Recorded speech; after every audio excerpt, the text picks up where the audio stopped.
yes. Delicious hot coffee. Percolating from the coffee making machine. Nothing better to get your night started. But what are we gonna do once we sit down with this delicious cup of hot coffee? What are we gonna do? Do you have any ideas, sir? Search starts now. Search starts now. Thank you.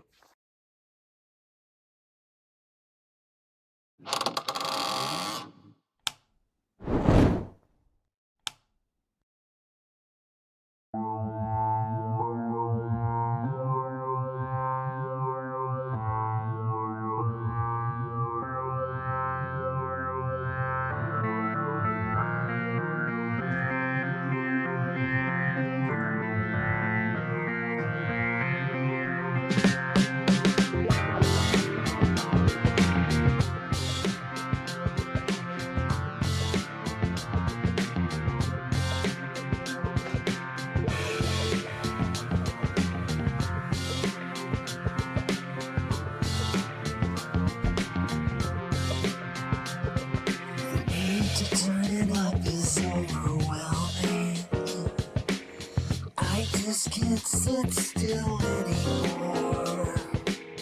I wanna break things with my hammer.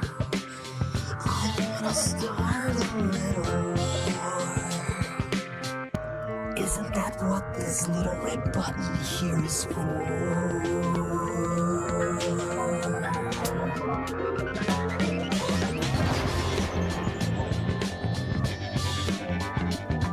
I wish this song was louder.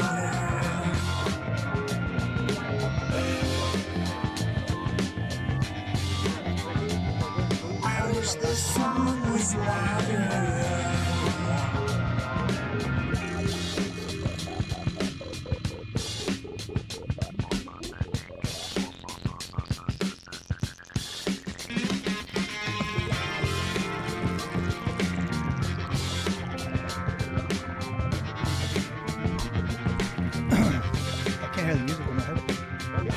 Can't hear the music in my headphones. That's okay. I don't need. Oh yeah, no, that's off. On and on and on and on. Hey, there we go.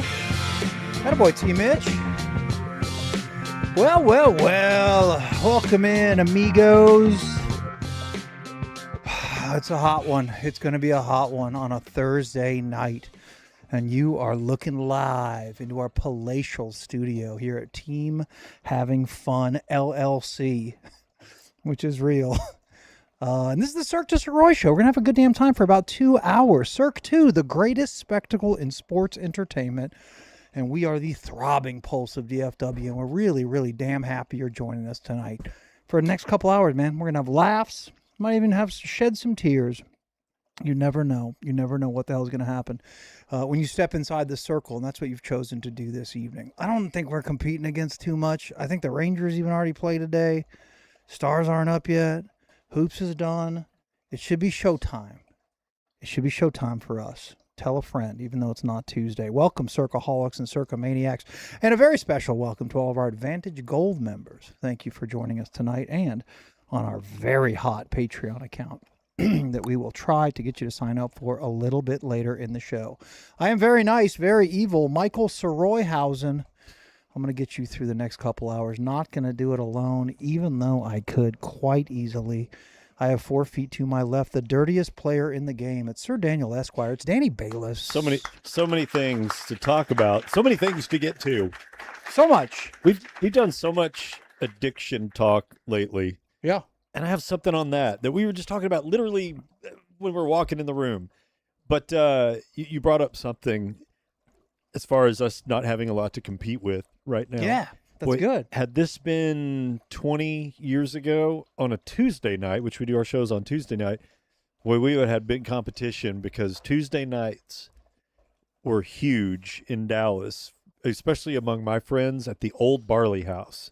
Oh, is that the big night? That was the big night because Tuesday was $2 pints. Give me the freaking... And you could get anything. Like, I think they did make a distinction. I think the most expensive beer they had back then was called Maretsu. Never heard of it.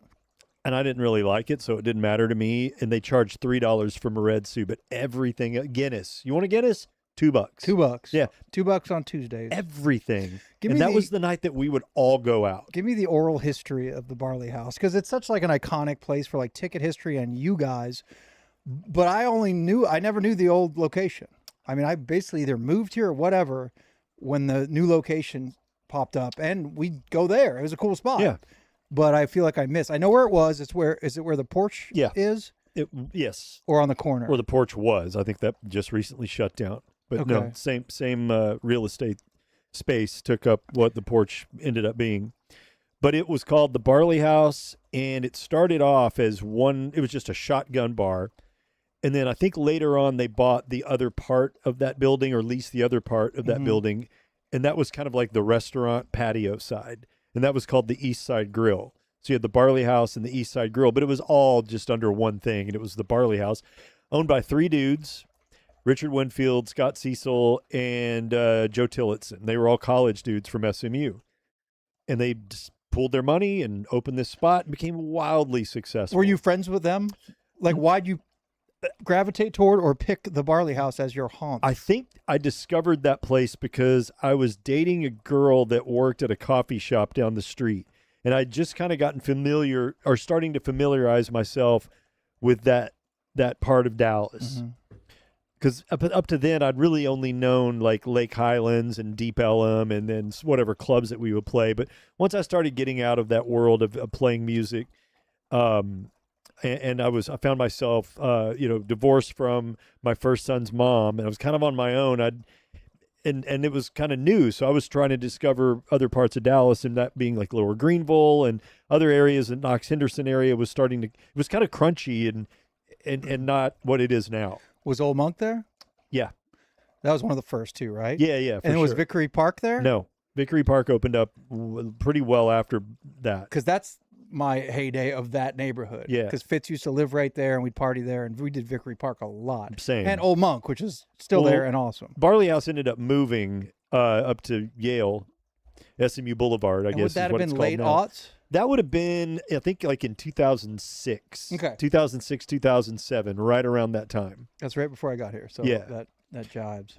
And that right around the time they moved is about the time, maybe a couple of years prior, that Vickery Park opened up. So we started going to Vickery Park all the time, knowing that the Barley House was going to a different area. Mm-hmm.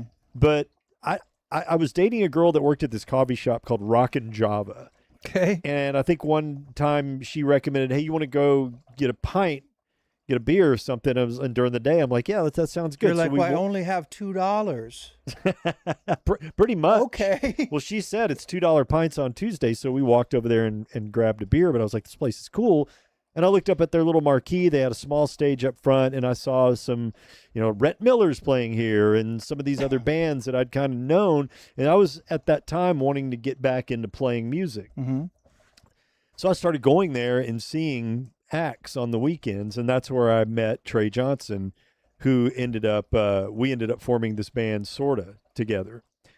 And that's how I just fell in love with this guy that was playing solo acoustic like on a Sunday night. And I was like, this guy is the closest thing that I've heard to Jeff Tweedy in this city. Really? And I'm playing bass again. I'm getting back in the game. Introduced myself to him. He was longtime friends of the owner. So I just kind of melted into that world of knowing him. That's how I met Carter and Ward, and we formed all these bands, and just the whole community that I have. A lot of these people are my friends to this day that are all in their 50s now, are all because of that place. And that place was a catalyst for musicians. At least like Dallas. Yes. Proper. Big time. And all walks of life, all different styles. Are you too. talking early aughts? What? Yeah. Like 99, 2000. That's when all that, like when you met Carter, all those dudes? Yeah. And you said getting back into music, so you weren't in a band at the time? No, I'd quit playing music pretty much when Josh's mom and we discovered that we were having a baby. We got married, did the right thing, gave it a run for a few years, ended up amicably splitting up. And then I found myself being a single dad, living over Skillman, Audelia area in an apartment. And decided, you know what, I really miss playing music. I don't want to play that shit that I was playing before. So I went out and bought a bass, and I found some stuff that I was into again. And it was a lot of it was Uncle Tupelo, and it was the Jayhawks and Wilco, ultimately became Wilco and Sunvolt and all those kind of more country rock bands. That was something I could get into that felt like authentic to me, to my upbringing, being largely from Texas and listening to country. It's like they're kind of doing country in a way that I'm not ashamed to play it. Yeah. It's kind of fun. And that's also about the time you started the Ticket. Yeah. Yeah, Ticket was 99. So who were your Ticket friends that would go to Barley House together? Corby, Davey, Gordon. I mean, regularly, Gordon? It wasn't uncommon. I've sat at a table with Gordon Keith where he and I were just sitting at this table on the East Side Grill when you could smoke inside and watch that guy down about 11 Miller Lights and roll through an entire pack of Marlboro Lights. Just sitting there bullshitting. Just sitting there bullshitting for hours. I wish chain smoking and drinking. I would have loved to have known that, Gordon, Oh, he was, yeah. I mean, Gordon's always cool to me and whatever, but I never knew that. It's the only time I've ever done that with him. Yeah. Gordon's one of those dudes, he would go on little benders and then decide, I'm done with everything. And then disappear for a while. Yeah. Was he, I don't want to say reserved because it's a hard way to describe him, but socially very reserved. Private. Yeah. Was he like that then? Obviously less so. Maybe a little less so. Yeah. He was younger. We all were. But then you and Corby and Dave were just regulars. Oh my God. Well, we used to call this thing the victory lap. Uh-oh. Okay. So the thing was with Barley House and East Side Grill, it was a big loop. Okay. So when they opened up the other side of it, the East Side Grill, you had these doors that allowed you to go through. Now you could close them and do private events and stuff over there, but 99% of the time they were open. Yeah. So you could loop around and go to the East Side Grill and see what talent was over there, because we never went over there. We were always on the Barley House side. It's like, you guys want to make a victory lap? It's like, yeah. We just kind of do this slow walk, through there and just see what girls were hanging out on that side. And you go all the way back around by the bathrooms and then back to the Barley House side. And it was either successful or not. Jesus. More often than not, though, it was packed. So you'd be walking through with your drink, kind of, oh, excuse me, hey, and end up in some conversation with somebody. Sure. And then take the conversation out on the patio. And the next thing you know, it's then what? Game on. Panties off. That's when Q1s were exploding. Q1, the Q1 of 2001. Q1, Q2, Q3. Who knew? Just green arrows. Shit, yeah. Green arrows pointed up. Panties flying. And now you're just on your app going, oh, God, these stocks are plummeting. Nothing. Red. Everything's red. Yeah, it was a great place, man. That's really, really fun place. And met so many people. You hear the old Barley House come up so much, but I obviously never experienced it. That's fun. Yeah. Those are good old days, man. I'm bummed I missed that window for some of y'all, Yeah. I'd have fit in, I think, and we'd have had some fun. How did we get off on that? I don't know. No idea. Addiction stuff. Oh, yeah. Oh, we were talking about biting our nails and how that's one thing that Mikey and I both quit cold turkey and never went back to. Yeah. I'll stick my finger in my mouth and play with my nails, but I no longer chew on them. I do the same. I noticed I was doing it while you were just talking. I do this for some reason. I just pick. Yeah. But I'm not biting it. I used to chew mine all the way down. Dude, when I was a kid. I think still does, which is kind of weird. And I did make an active decision to just cold turkey quit it, and I pretty much have. Although, like I told you, during movies, sometimes I'll forget and I'll just be gnawing at one of them, but I don't do it regularly at all. But he still does. Did you get this? Our parents got him specifically, but we both had this taste like shit gel. I never had. That was threatened, much like military school. Those things were always threatened. Two different levels there. Well, parents are always trying to scare the shit out of you with some form of threat, but that was one of them. Yeah. If you don't stop chewing your nails. Stop chewing your nails, or I'm going to put that chemical on it. Dude, they did. They put it on Cash, and then I think he acquired a taste for it. He got addicted. He's like, Mom, that's great. Good. I need a fresh coat. I need a fresh coat over here. Speaking of Cash not joining us tonight, but I have no doubt watching live from the beautiful Black Hills of South Dakota. Probably making Sweet Mary watch on the big screen in their living room, too. Hi, Mary. Hi, Mary. Hi, Rutherford. Hi, Olive. They brought their dogs up there. Fun. Service dogs on the airplane. But yeah, he's out here. He's out this show, and he's out next week too. So I don't know. Enjoy yourself. You've earned it. They have earned it. Absolutely. It's beautiful up there. So if you want to be our third host, just email us at cirquedusirois@gmail.com. Got an empty chair right here, brah. Maybe you can come in. I'm dedicating tonight's show to our friend Fred Kaiser, and I don't want to get into too many of the specifics. And he is someone who's joined us in the past in an in-studio visit, and he is going to be joining us again in a week or two. But good God, Fred, you are you're a man. You are an incredible human. You are Fred Kaiser Sose. Yep, it is the Fred Kaiser Soze show. Latimer Kaiser Soze. Danny, don't worry. Don't worry. Okay. But it is WrestleMania week. Why would I be worried about WrestleMania? Well, I think you'd be worried that we're going to talk about it for the next like 15 minutes or something. And we're not. And if you want to hear serious WrestleMania talk, you can sign up for our Patreon. Dude, if you want to talk about WrestleMania, you knock yourself out. I really don't. I am here for it. Thank you. And I don't want to be you know what? I'm going to the Cosm for Saturday of WrestleMania. Mm-hmm. I went last year with a couple friends of ours. And they invited me back, and we had a blast. Me and Christina went last year and had a freaking blast. It was awesome. You just get hammered and you gamble on these matches, and it's a good time. And they invited me again. I'm like, cool. Christina has a show that night, so she can't do it. So I was like, oh, I could ask Cash, but he's out of town. And it crossed my mind for 1 second. Call me. To invite the Ding to drive all the way up to the Colony and go watch WrestleMania for probably 5 hours on Saturday. Yeah. This weekend. Could do it this weekend. 2 days next now. weekend. Well, they're not going to move it. I would have come up for 45 minutes. Okay. Not even an hour. Yeah. You're not even. Depends. You can have a nice meal. Depends on how good the Maz sticks are, bro. They're incredible. Okay. We're big fans of Cosm. I can do an hour. It would be fun. It is fun because the crowd's kind of into it. And look, we all know it's a bit. I loved it back in the day. I'm telling you, I loved wrestling. I'm going to try middle school and a little bit of early high school. It's very fun. Yeah. And I'm not even like a shameful wrestling fan. Like I really don't watch. I watch it and fast forward. I like the storylines. I like that it exists. I don't lock in. But WrestleMania, I will lock in and have a great time. But I'm going to try to sell you some stuff because there's some wrestlers that I don't know if you are aware of. Okay. WrestleMania is like the pinnacle, right? WWE is like the biggest thing in the world, the biggest federate, whatever. And then there's like AEW. There's like other kinds, like minor leagues, if you will. And then it goes all the way down to the indies. We have local wrestling. I know we have Metroplex Wrestling, WPX or MPW, right? It's all local. And they do it in Garland. Like, it's cool. And they have a few hundred people that show up and they sell tickets and they're trying to cut their teeth and learn their ways. But the indies are a very interesting place, right? And in Japan, it's huge. I mean, there's just a lot of different places that do wrestling. The Undertaker, John Cena, right? Mm-hmm. But everybody's got a character all the way down this tree, down to your local gymnasium, And there are some funny, interesting indie wrestling characters that I wanted to alert you to. Okay. I have 3 videos to show you. The first one is all the way from Japan. He doesn't really have a outfit gimmick, but he has some significant special moves, a certain source of power that I thought you'd find interesting. What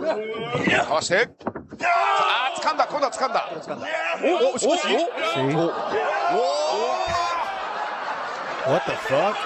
The guy grabbed his dick, but he is flexing and hurting the man with his penis only. Look at him. And now watch. I'm confused. What's confusing? Okay, the blonde-haired Asian dude reached in, grabbed the dude's unit. Yeah, the mustachioed American. Yeah, the mustachioed American grabs his crank. As if he's trying to hurt him. But the crank grabs his hand. The crank is where the real power is. Wow. So then he starts flexing. How does the crank have grip? Well, these are all under a label of if you think wrestling's fake, then explain this. But which is an actual subreddit. The crank had a hold of the dude's hand, yeah, and then he just let go. Twisted his body, and it flipped him. Amazing. So that's something you probably didn't know existed. I don't know if you'll see that at WrestleMania. If that's the first one, well, I can't wait to see where they go from here. They're a little less perverted. There's a wrestler named Kane. Have you heard of Kane? I figured that guy's name was Kane No. because of the. Yeah, no. There's a famous wrestler named Kane, the big red machine. I know Undertaker's who brother, that is. Red. Yeah. Right? Yeah. So there is a wrestler named Kane. So in the Indies, there's another wrestler with a similar name and a strange gimmick. Add the H back in. Nope, counter. Oh, he's out of it. Big throat thrust by Cocaine. He's reaching for something. He's reaching for something. Uh-oh. Cocaine has He's got a baggie. It's an 8-ball. He's got an 8-ball. What? That's not how you do cocaine. And Even I Cocaine know goes that. fucking crazy. Cocaine is fired up, brother! Coke slam to the depths of hell! What the? So that's Cocaine, Cocaine is fired up. who has sort of a same mask and outfit as Kane, but he's Cocaine. And when the referee's not looking, he dumps a bag of mysterious white powder on his own face. Can we see that one more Yeah, time, you have please? to listen to the guy go, Yeah, I think Cocaine's freaking out. Add think the I've H back talked in. over Nope, it. counter. Oh, he's out of it. Big throat thrust by Cocaine. He's reaching for something. He's reaching for something. Cocaine has He's got a baggie. It's an 8-ball. He's got an 8-ball. And Cocaine goes fucking crazy. Cocaine is fired up, brother! Coke slam to the depths of hell! Cocaine goes fucking crazy. We're gonna need, and cocaine goes fucking Yeah, crazy yeah. as a drop. Yeah. Anytime Mikey goes full metal That's bass. why. That's how I'm explaining to you. Cocaine goes fucking crazy. Cocaine goes fucking crazy. Fucking crazy. The announcer. And then the choke slam is a famous move, but his is the Coke slam. That was amazing. Yeah. I His love that name is Cocaine. Cocaine instead of Kane. Okay. There were many of these, but I cut it down to 3. This one is not. You won't even see wrestling moves in this one. This one's kind of smarter, or maybe this is More cerebral. maybe All right. it's not dick twist or cocaine based. All right. But this is a grunge. The gimmick. He's a 90s grunge rocker. Okay. Okay. All right. Here you go.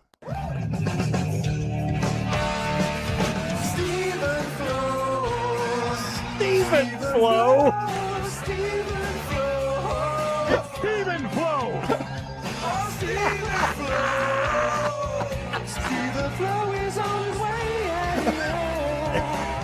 It's Stephen Flowe. That's all he has. Yeah, I have no clue. What, He's got a theme song and a funny ass name. yeah. Yeah. And a lot of flannel shirts. Yeah. Listen to the lyrics. Yeah, they didn't know where to go.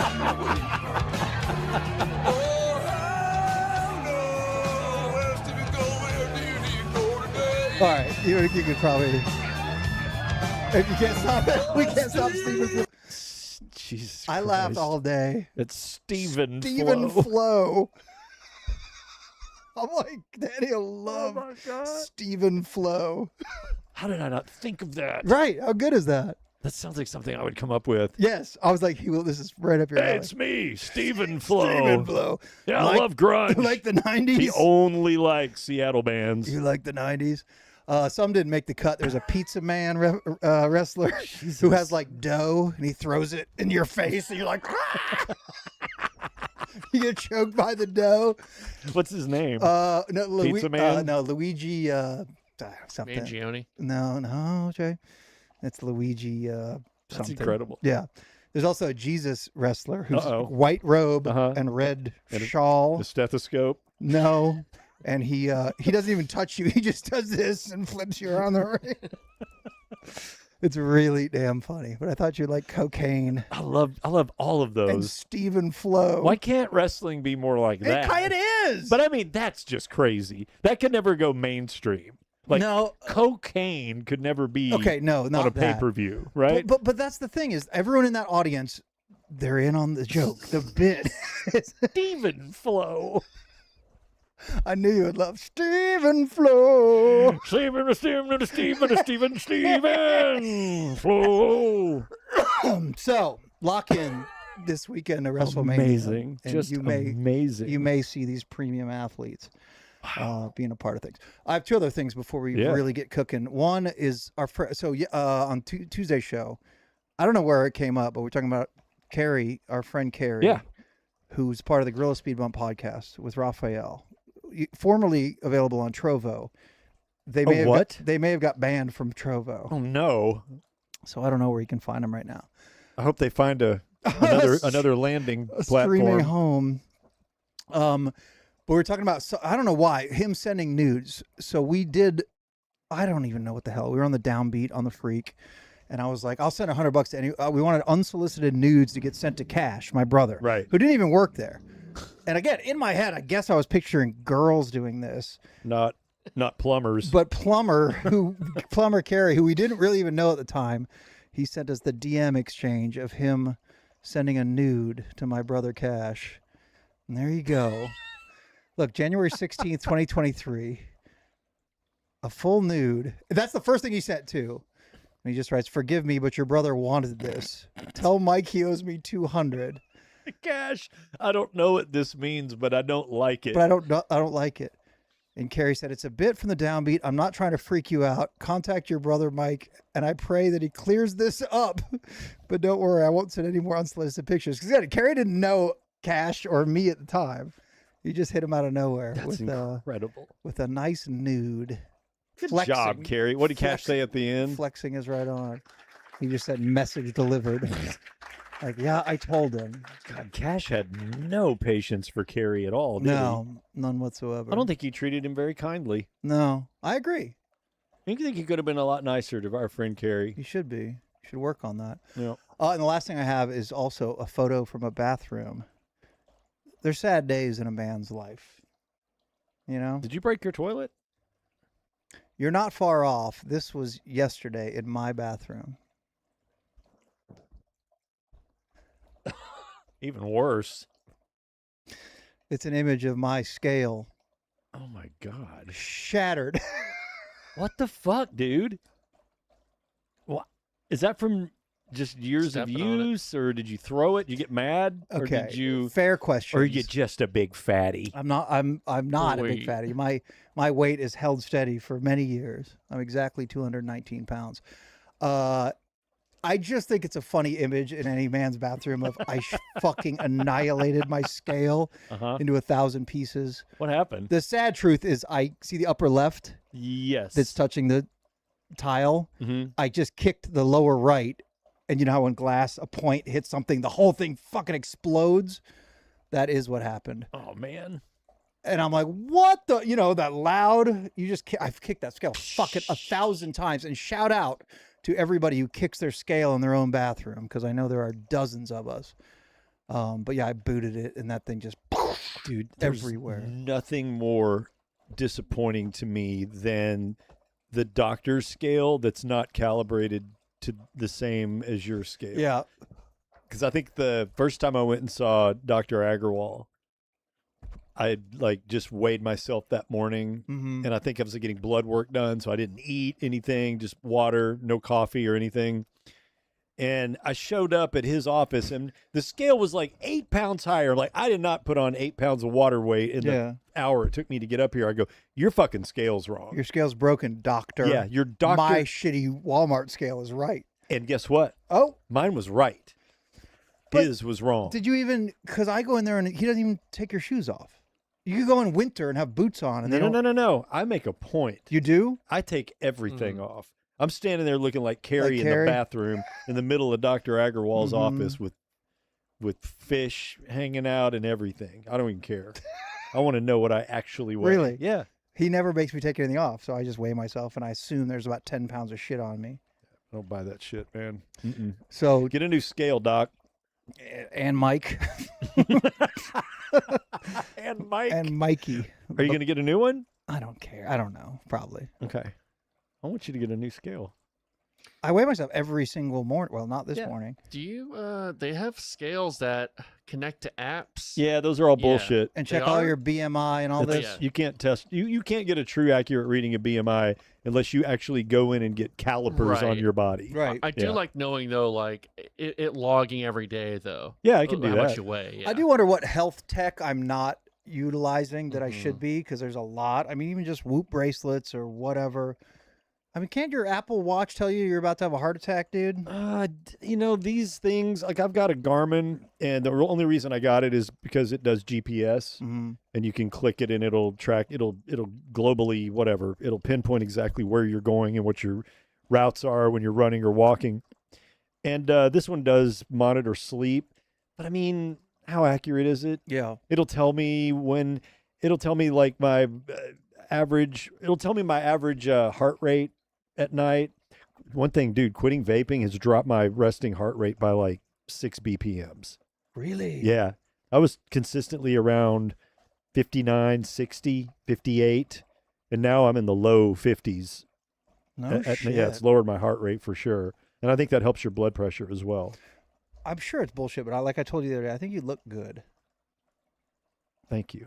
I feel like you look, I don't know. It's just probably me projecting you quitting back onto you. I don't know. I feel like your face looks better. Like, I don't know, something. I wish I was hornier. Just the dopamine thing. Yeah. It takes some. Your horny levels are. That's why I was asking you earlier how horny you were. You asked me before most shows how horny. And you said that you were at a baseline, a good, safe baseline of solid horniness. baseline of horniness. Yeah, I think I'm working back up to Really? normal horniness. Okay. Yeah. Let's cheer for Dan. And if you want to meet him at Lakewood Landing, Sure. go do so. Yeah, that's great. Mr. House, I strongly advocate for having an Apple or Samsung watch due to sleep monitoring. Helped me completely revolutionize how much real rest I was getting. And this one does it's all just heart rate and movement. Like it knows how much you're moving, I guess, when you're sleeping. But this will tell me based on heart rate, like how much REM sleep I'm getting, light sleep, and then deep sleep. Really? And it'll kind of break those down. And I think they're approximations. I don't think there's nothing compared to getting the actual electrodes hooked up to your brain and all that. It's a very loose interpretation of what your sleep habits are. But it's something. Yeah. And I think the heart rate is fairly accurate. Does it check blood pressure? No, this one does not. Nope. That's one I would be curious about. Yeah, I think you can get a little I home have blood pressure I have thing. one. You got one? Oh, I have like a full wraparound deal. Don't put it on that wrestler's wiener. No, the thing will explode. Right. Just like your scale. Just like my damn scale. That? You want to explode with excitement and fun? Uh-huh. Quest Room up in Plano. Premium escape rooms, the most in DFW. I tell you this every time. There's only 2 in America. One's in LA and one is right here in our Fairburg. I've done it. I did the Cannibal's Den. Christina did it. Cash did it. I'm telling you, it was a month after that Christina was like, I think I'm over the Cannibal's Den now. Like it sticks with you. That's what I'm hearing. It seriously does. And I'm going to do every single room they have. I think they have 5-6 rooms over at Quest Room. And it's awesome. Like over 1,000 5-star reviews. Everyone that goes in there is like, what the hell? Like you think escape rooms are one thing, and they were 15 years ago. But this is full-on theatrical premium like deal. Like even when you walk in the lobby, it's a fairly nondescript. You're just kind of like, okay. But as soon as the thing begins, and I won't even tell you how it begins because it begins in a weird way. Okay. The one you're doing, which we'll get to in a sec, begins in a strange way. You should be anxious. You've got me scared. You should be scared. We're doing this thing together with our friends, our viewer and listener friends. Yeah. I'm excited about that. And because I haven't done it yet, you're stuffing me into the Cannibal's Den. Yeah. Which I want to go to. I'm scared, and I want to go to the safe one. No. I want to go to like You're not going the to Sesame Street Den. Red Giant or Malediction. That's the ones we're doing. You are going into the Cannibal's Den. You simply must. And if that cannibal fucking touches me, I will punch him. You're going to probably sign some paperwork that says you're not allowed to do that right before you walk in. Okay. It crossed my mind right when I got in there to say, I want to get out of here. Really? It briefly crossed my mind. Really? Okay. Did you have nightmares? No. No, I calmed myself pretty quickly, but I can't spoil it. But Okay. there's something that happens right at the start. There's like 3 things where you're like, what the F is going on here? This is going to mess with me. It is that good. This is going to mess with me. So we want you to sign up with a date, with a double date, with a family, with your kid who's stuck on the PlayStation to go do something where some synapses get firing in your brain, some problem solving. It's active. Yeah. It's interactive. Get your kid off the screens. Yes. Go to questroom.com/Soroy. $10 off right now. If you are booking online, you can use that QR code. Get your own party out there. But we're having a party out there, and it is called Escape Du Sirois. And I'm telling you, get your typing fingers ready. We have 3 spots left. Are you serious? Yes. There was room for 17 people to join us. I'm telling you right now, as of this very second, there are 3 spots left to go into an escape room with either Team Dingu, Team Cash, or Team Shale. We're all going into different ones. And we're going to try to escape this thing. It's going to be on Wednesday, April 29th. It's going to be sometime in the afternoon, 5 to 8 p.m.-ish. And we have 14 people signed up and paid. It's $100 a head. You're getting a badass T-shirt that Christina and I worked on together and designed. What are you laughing at? My hair? No. You're laughing at my hair. No, I'm not. His penis? No. Yourself? No, just get through it and I'll point out something that I think is funny on this picture. Okay. Well, the order that they come into Cirque Du Sirois at gmail.com is it. So if you are emailing me right now, you're like, I want 2 spots. Assuming you're the first person to do it, you're going to get 2 and there's 1 left over. I might have room for like 1 alternate in case somebody drops out, that sort of thing. But we would love for 3 more people to join us. Cirque Du Sirois at gmail.com. And I will get you the info you need and how to pay the $100. Sweet. But it's going to be really cool. I'm very much looking forward to it. Go ahead. What's Okay, so effing I funny? feel on this graphic, this was a phone call or a panic text to Trey. And I'm not criticizing anything, but I do find it hilarious that the cannibal, which is clearly you with a mask on, and he's photoshopped in some weird hair on top. But the thing that's funny to me is the straight jacket, which appears just to be a white shirt with some blood on it for no reason, and then it's like he just photoshopped belts. 3 white belts. 3 white belts. I Googled straight Trey. jacket, and that's what came up. Trey. Look at that. They just look like belts. Why do I just have a blood splatter on me? You got a little blood splat on You're me. right. Where's the blood from? Victims. Victims he's eating. My stupid victims. He ate all Okay. his victims. The victims who were That's dumb so enough to funny. enter the cannibal's Yeah. den, Danny. And then Cash. Okay, Cash's is clearly the last one he just threw on there. Yeah. He didn't care about the hair behind it. Nope. Just put that on Da Vinci's whatever man diagram with the wiener. That's representing Da Vinci's Challenge, one of the many rooms. It's a pretty healthy dong, by the way. Yeah. Not bad. It's Sounds okay. like- And then I'm you, proud of the indie one. I spent time No, on it's I like it. It's Thank very funny. and then Danny is representing Red Giant, Indiana Jones style action adventure Okay. exploration. You guys are going to do one of those, right? Yeah, I think I want to do one of the others. Malediction, which is like a fantasy magical forest storybook world type thing, mystery. Red Giant is like an Indiana Jones one, and then the Cannibal. So you're doing the Cannibal. Yep. Me and Cash are doing those other 2 Okay. at Escape Du Sirois. Let's do it. I like join us, but just please trust me. Sign up for yourself, and if it says on there where you heard about it, whatever, do click Cirque Du Sirois or whatever, because they're awesome. They're Quest Room. They're better. They're the best in DFW. They're rated top 10. USA Today said top 10 escape room in America is right here in town. I went. I was blown away. You will be too. So either join us for our Escape Du Sirois or sign up for yourself. It's awesome. It's Quest Room.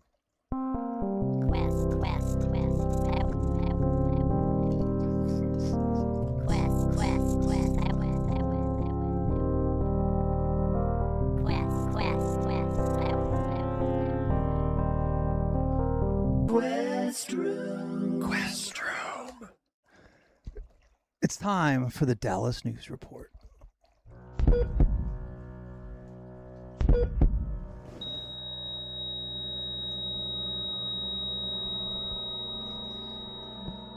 With your host, Daniel Ballas. Thanks.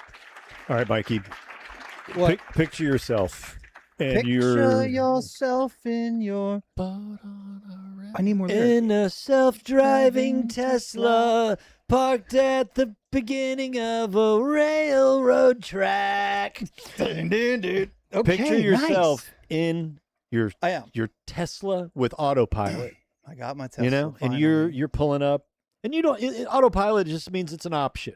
You can drive your own Tesla, but you want to put it on autopilot and just, I don't know, sit back. You pull up to a railroad crossing. It's a dart rail, right? Sounds like The no gates, problem's gonna gates happen. down, everything's Oh, and fine. I stopped You're in front of stopped. the gate. You're right where you're supposed to Okay, be. yep. You are stopped. Yeah. And you're like, you know what? Train's coming. And kick back, check my text, just get the autopilot, and then this happens.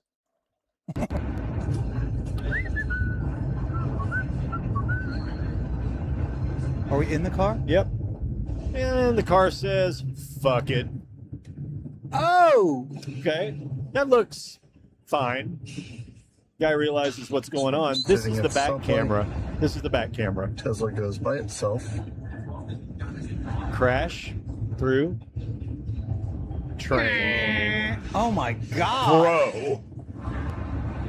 I mean, 1 second. That was here in town. That was in Dallas. Yeah, that was a Dart light rail right there. I couldn't figure out where it was, and I didn't feel like reading the story. I just thought the video was crazy. Yeah. But yeah, that's Dart. And the guy's just sitting there and stopped. And Tesla Autopilot seemingly thinks everything's okay and says, peace out, let's go. Plows through the wooden gate. You can see that. Problem enough. You're going to fuck your car up. Yeah. Someone in chat let us know if you own a Tesla and it says self-driving. I have to know that if you slam on the brakes are going to work. I would think so. I mean, there's no way that that's disabled, right? I mean, that has to be like rule 1. I have no idea. I mean, it's got to, right? Yes, it has to. I mean, you can certainly override self-driving at any moment. Let's see if I can find out where this was. What the hell? Yeah, this guy said the dude's name is Joshua Brown, who was driving the car. I don't know if that's a bit or if he knows. What? Danny, read the directions. Or what? On the chat. That was in Plano on 18th Street. Okay. Read in the mic. We don't do that anymore around here. That's the old thing, That's the old me. This Danny's lost. It doesn't say that in the article. It really doesn't matter. But that's crazy, dude.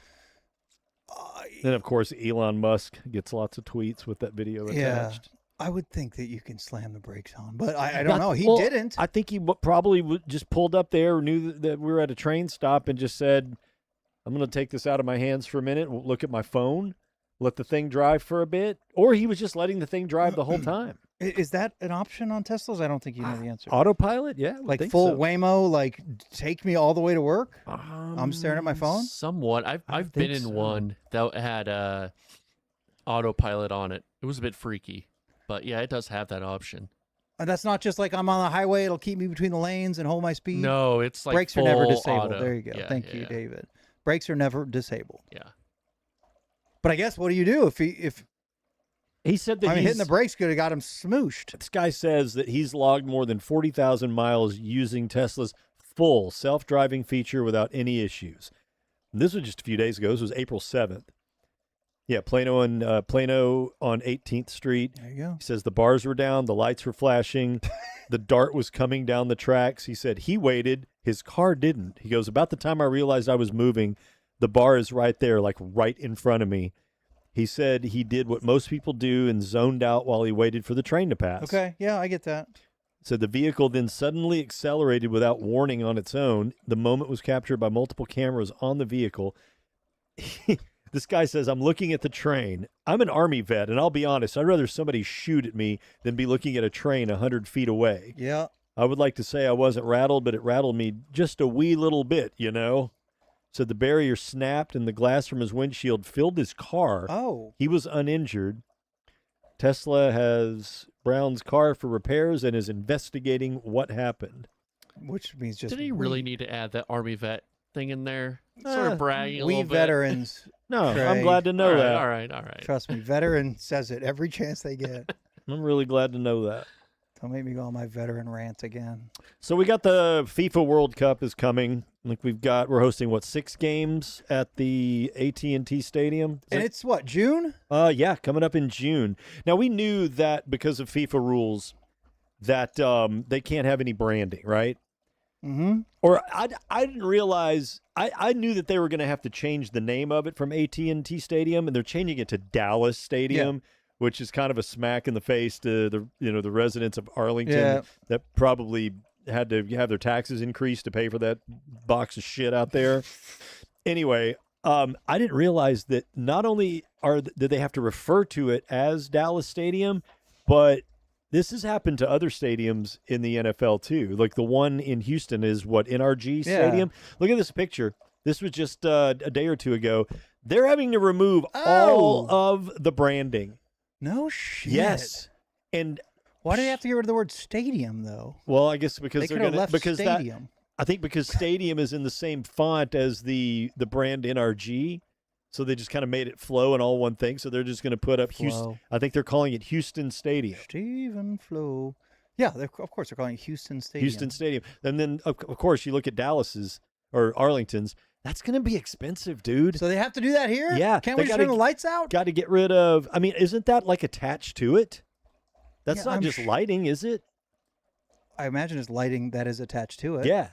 And that big fucking logo. They're going to have to take all that shit down, I bet, and put up It's got to be Dallas Stadium. It's got to be in that stadium all over the place. Yeah, there's Maybe that won't matter. the one in that the Jets and Giants share. What is that one called? MetLife. Yeah, MetLife. They've already. That's New York Stadium or New York, New Jersey Stadium. I don't know what they're calling it, but they've already started covering up all the sponsorship stuff in there.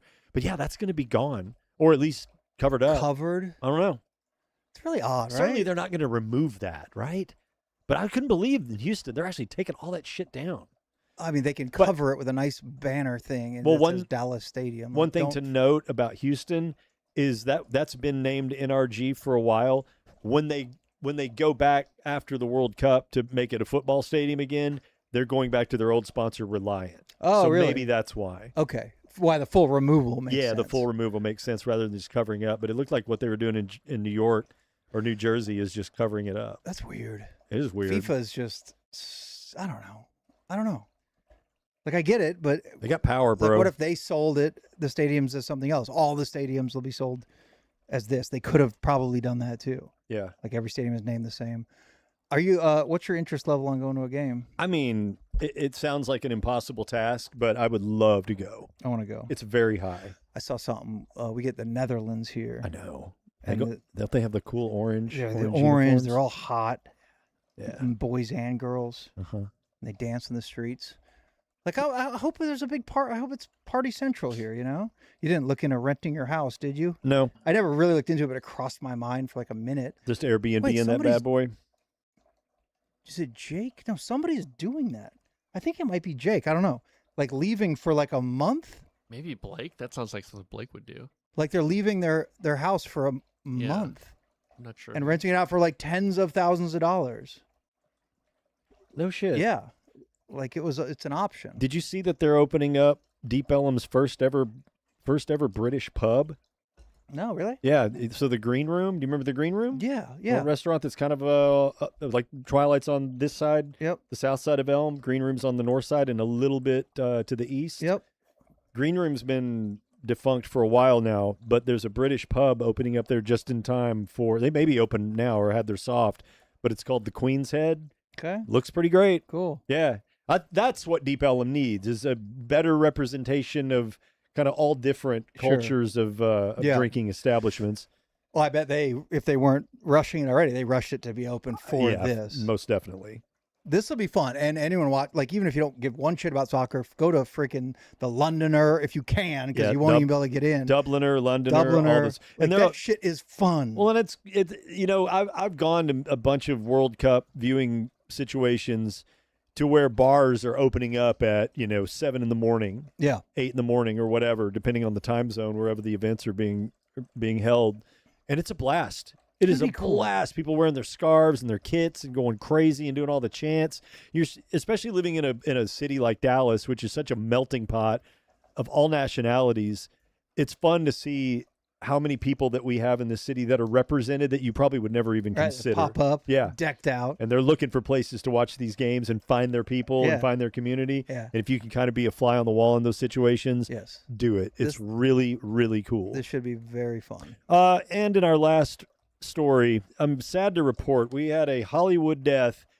This name may mean absolutely nothing to everybody, but the name didn't mean anything to me, but the scene is something that has stuck with me since I was a wee lad. Oh, a wee lad. I'm talking about the famous actress Joy Harmon. She's famous to me for one thing and one thing only, and that is for probably the opening scene of one of the greatest movies of all time, Cool Hand Luke. Okay. Are you familiar with this? I'm familiar that it exists. I don't think I've ever seen it. The movie? Yes. Okay. Paul Newman. He's on a chain gang in a prison, and it's funny. It's sentimental. It's just such a snapshot of when films were great. in the early 70s, late 60s, early 70s. It was just like such a golden age of film, in my opinion. But there's this opening scene where all these guys are on a chain gang and they're out there hoeing or busting rocks or whatever, and they look over and there's a blonde woman washing a car, and the scene lasts about, I don't know, 30, 45 seconds. But when you're a little 7, 8, 9, 10-year-old kid and your dad's watching Cool Hand Luke and you pop in on that scene, you realize what all of this equipment's for. Yeah. And you learn it quick. Full on. Absolutely. Let's take a little little clip here. So yes, Mr. Mikey.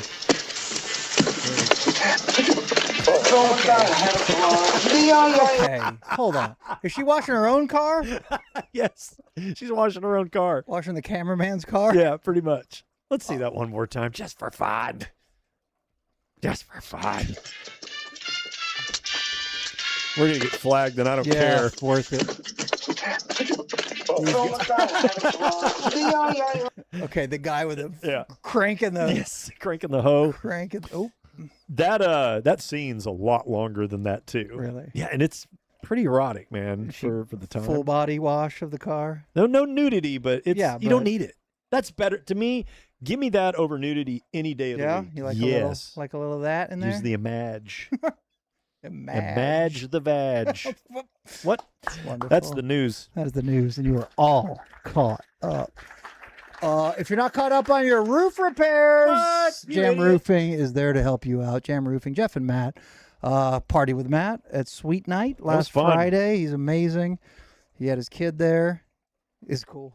Telling stories about his kid.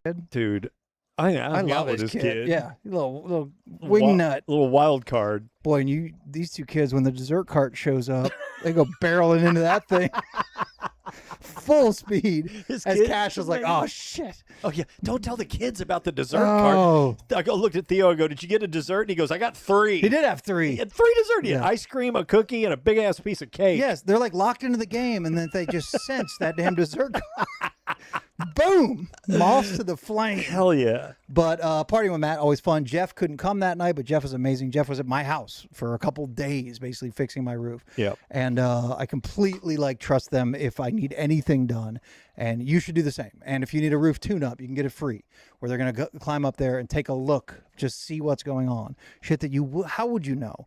Like, why wait for disaster? Like, have Jeff and Matt, have Jam Roofing come out and take a peek at your roof and maybe knock a few things in, straighten this, let you know, all right, I think you're pretty good, this. They'll do it for free. And then you'll also kind of already have a relationship for if and when something does go south, go sideways. Jam can come out there and fix it and do it right and handle the insurance. That's the big thing, too. That's the big thing. Yeah, no doubt. I can't stress enough how fortunate I feel to know these dudes and to know that, you always want to have a guy to fix stuff, right? Because we can't do this shit on our own. But to have dudes like these guys who are, I can't vouch enough for their character and what great guys they are, and you can just see what good dads they are. Yeah.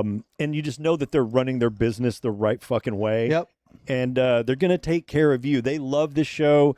We've developed really good relationships with these guys, and I'm telling you, if you've got anything wrong with your house, it's not limited just to the roof, which is that's what they're experts at. But man, you go on their website, go to jamdfw.com, just kind of look around, and maybe there's some stuff that they do that might apply to some of the improvements or for some fixes that you need done on your house. They can do all that stuff. Remodel a bathroom.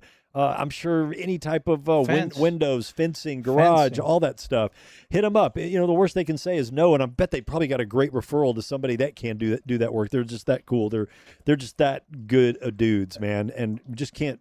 Like I said, you can't vouch for them enough. And I know you're gonna, but tell them you heard about them on Cirque. Yeah. That does help us, but they'll be like, "Oh hell yes! Did you watch last night?" And you can joke about it for a while. Yeah. The key is they know the whole insurance game too. They'll handle that from the top to the bottom. They'll kind of do it all for you. Take it out of your hands and then explain to you what's happening every step of the way. They're the best. I liked them a lot before Jeff came out and fixed my damn roof. And he did that, and he did an incredible job. We just had rain the other day, and obviously Nothing. no more leaking, no more nothing. So, And he could have screwed you and made you get a whole new roof, and guess who would have not known the difference? You. everyone, and you. You. We don't know. So Nope. you need somebody you can trust, and I trust Jam Roofing completely, and you should do the same. So jamdfw.com is their website. 469-890-6848 is their phone number. If mankind's on your house, you call the Undertaker. But for everything else, you call Jam Roofing. You ever done it on a roof? Not yet. It's time to run out to your little mailbox, open it up, and read the Daily Mail.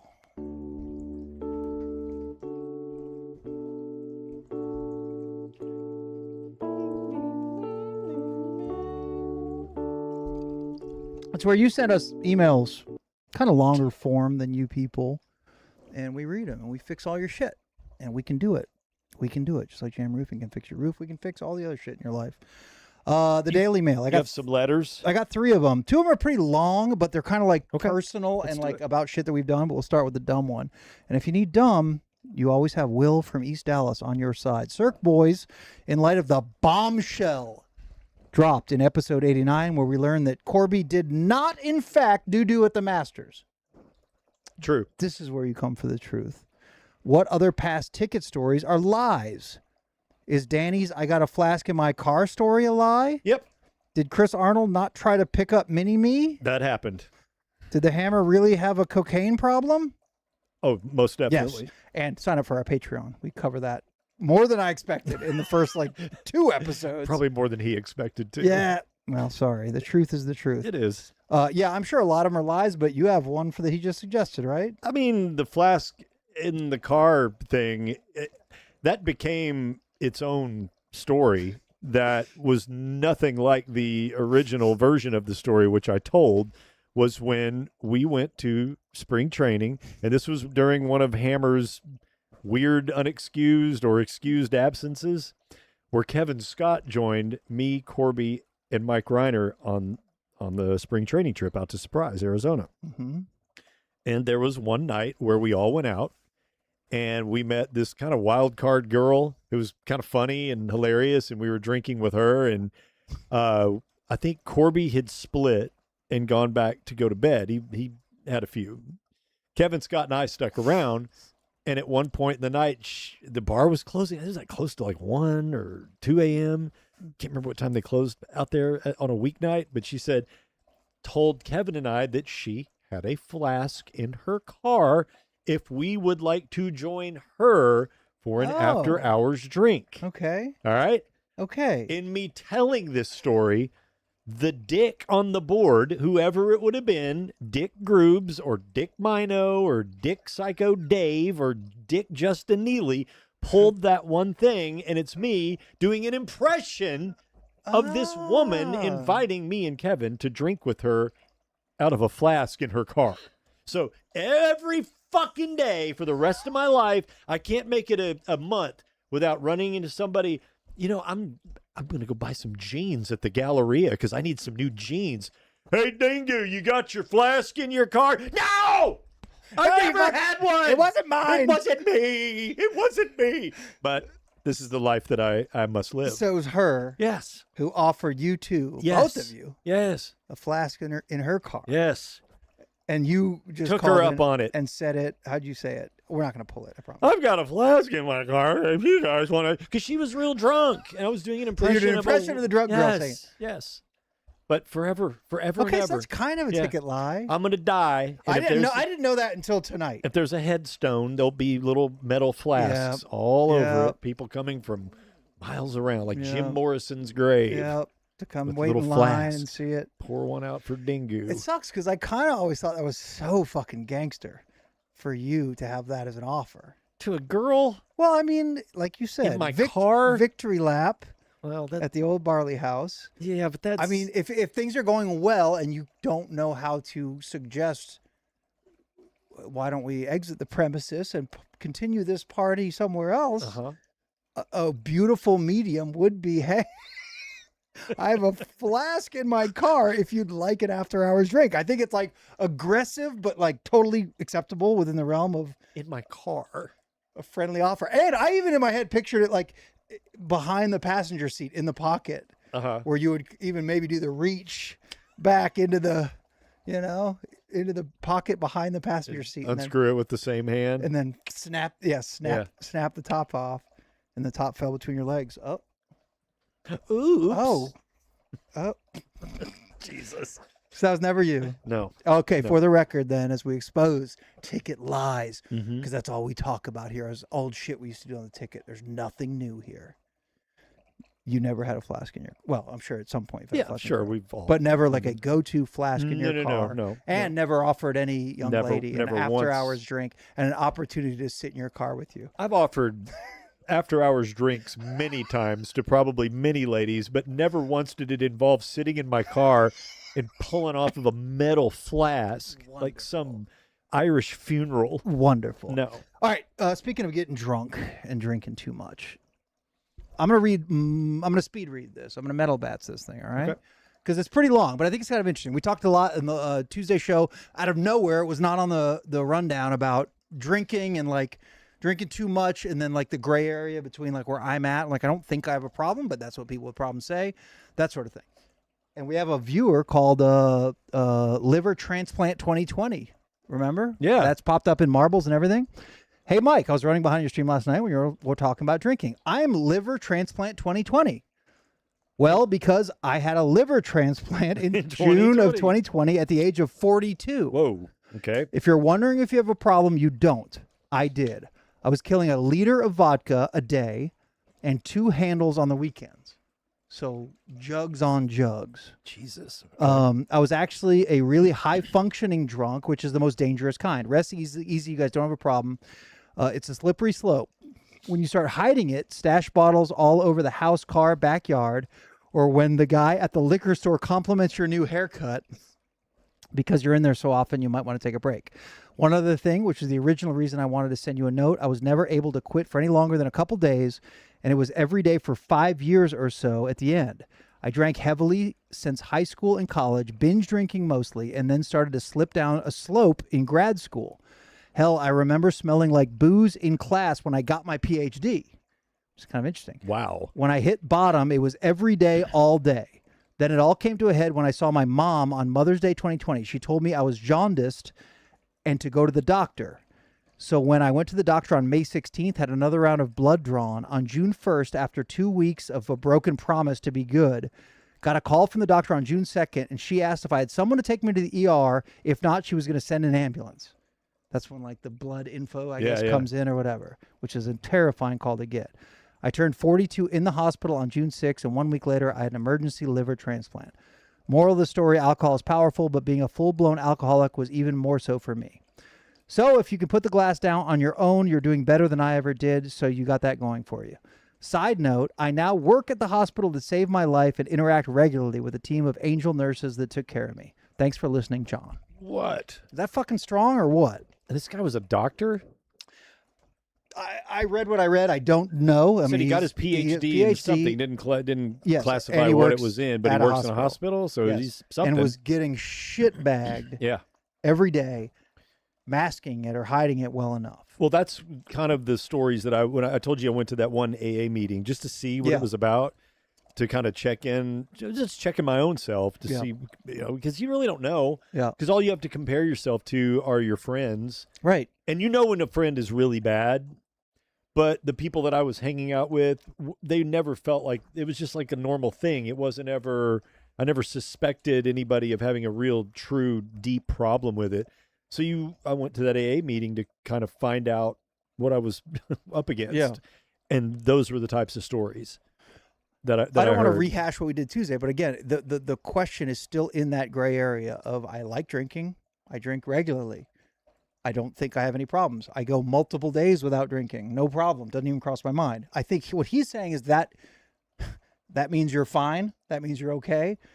Because that true addiction is a whole nother level where you can't and he's stop. saying all day, every day. Yeah. Yeah. My uncle, unfortunately, was very much like that. And it was, it was a matter of catching the buzz and maintaining it at that level from basically when you wake up until you pass out at night.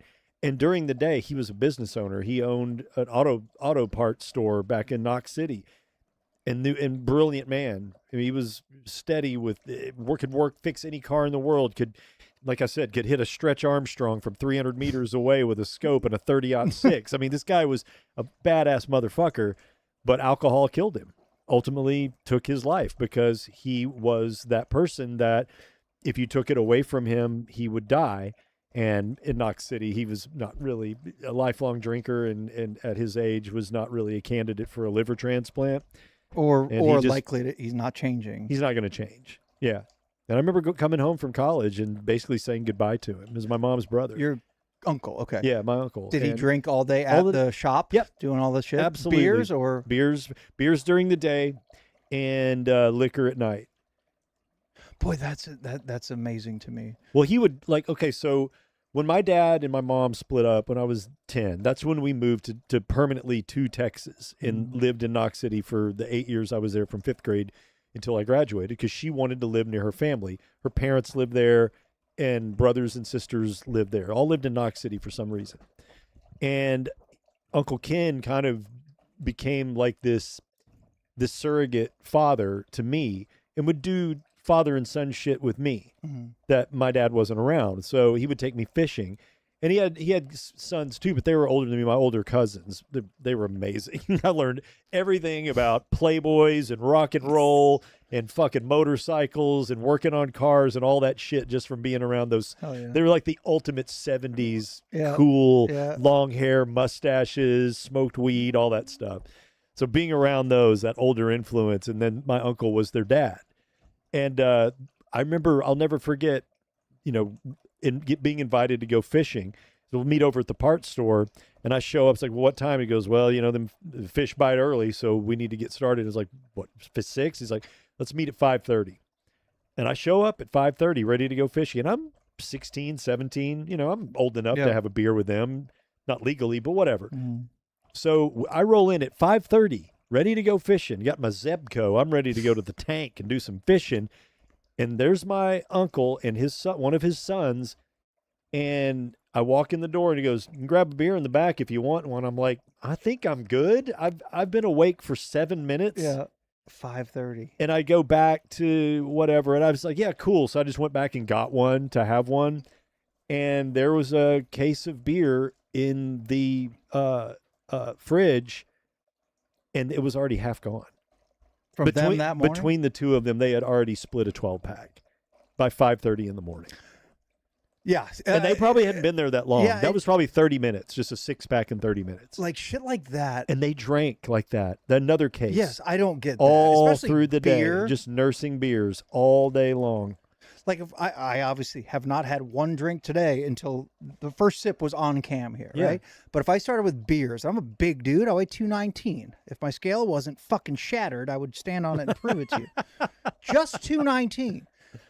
And I started drinking beers, right? Take like Miller Lights even. Yeah. I mean, I really don't know because most dudes brag about it and shit. I mean, 6, 8 beers maybe, and I'm fucking knocked on my ass. We'll go to bed. I don't slam beers, but I do know people, a case of 20 plus beers. Yeah.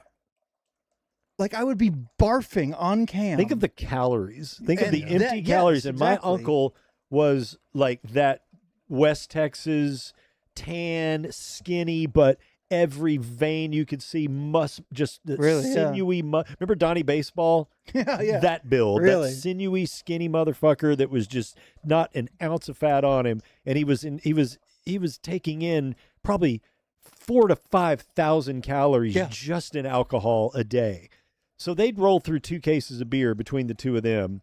Sometimes tall boys. 2 cases between two dudes, and then you get home at the end of the day, and then switch to. Then it's break out the wild turkey, bro.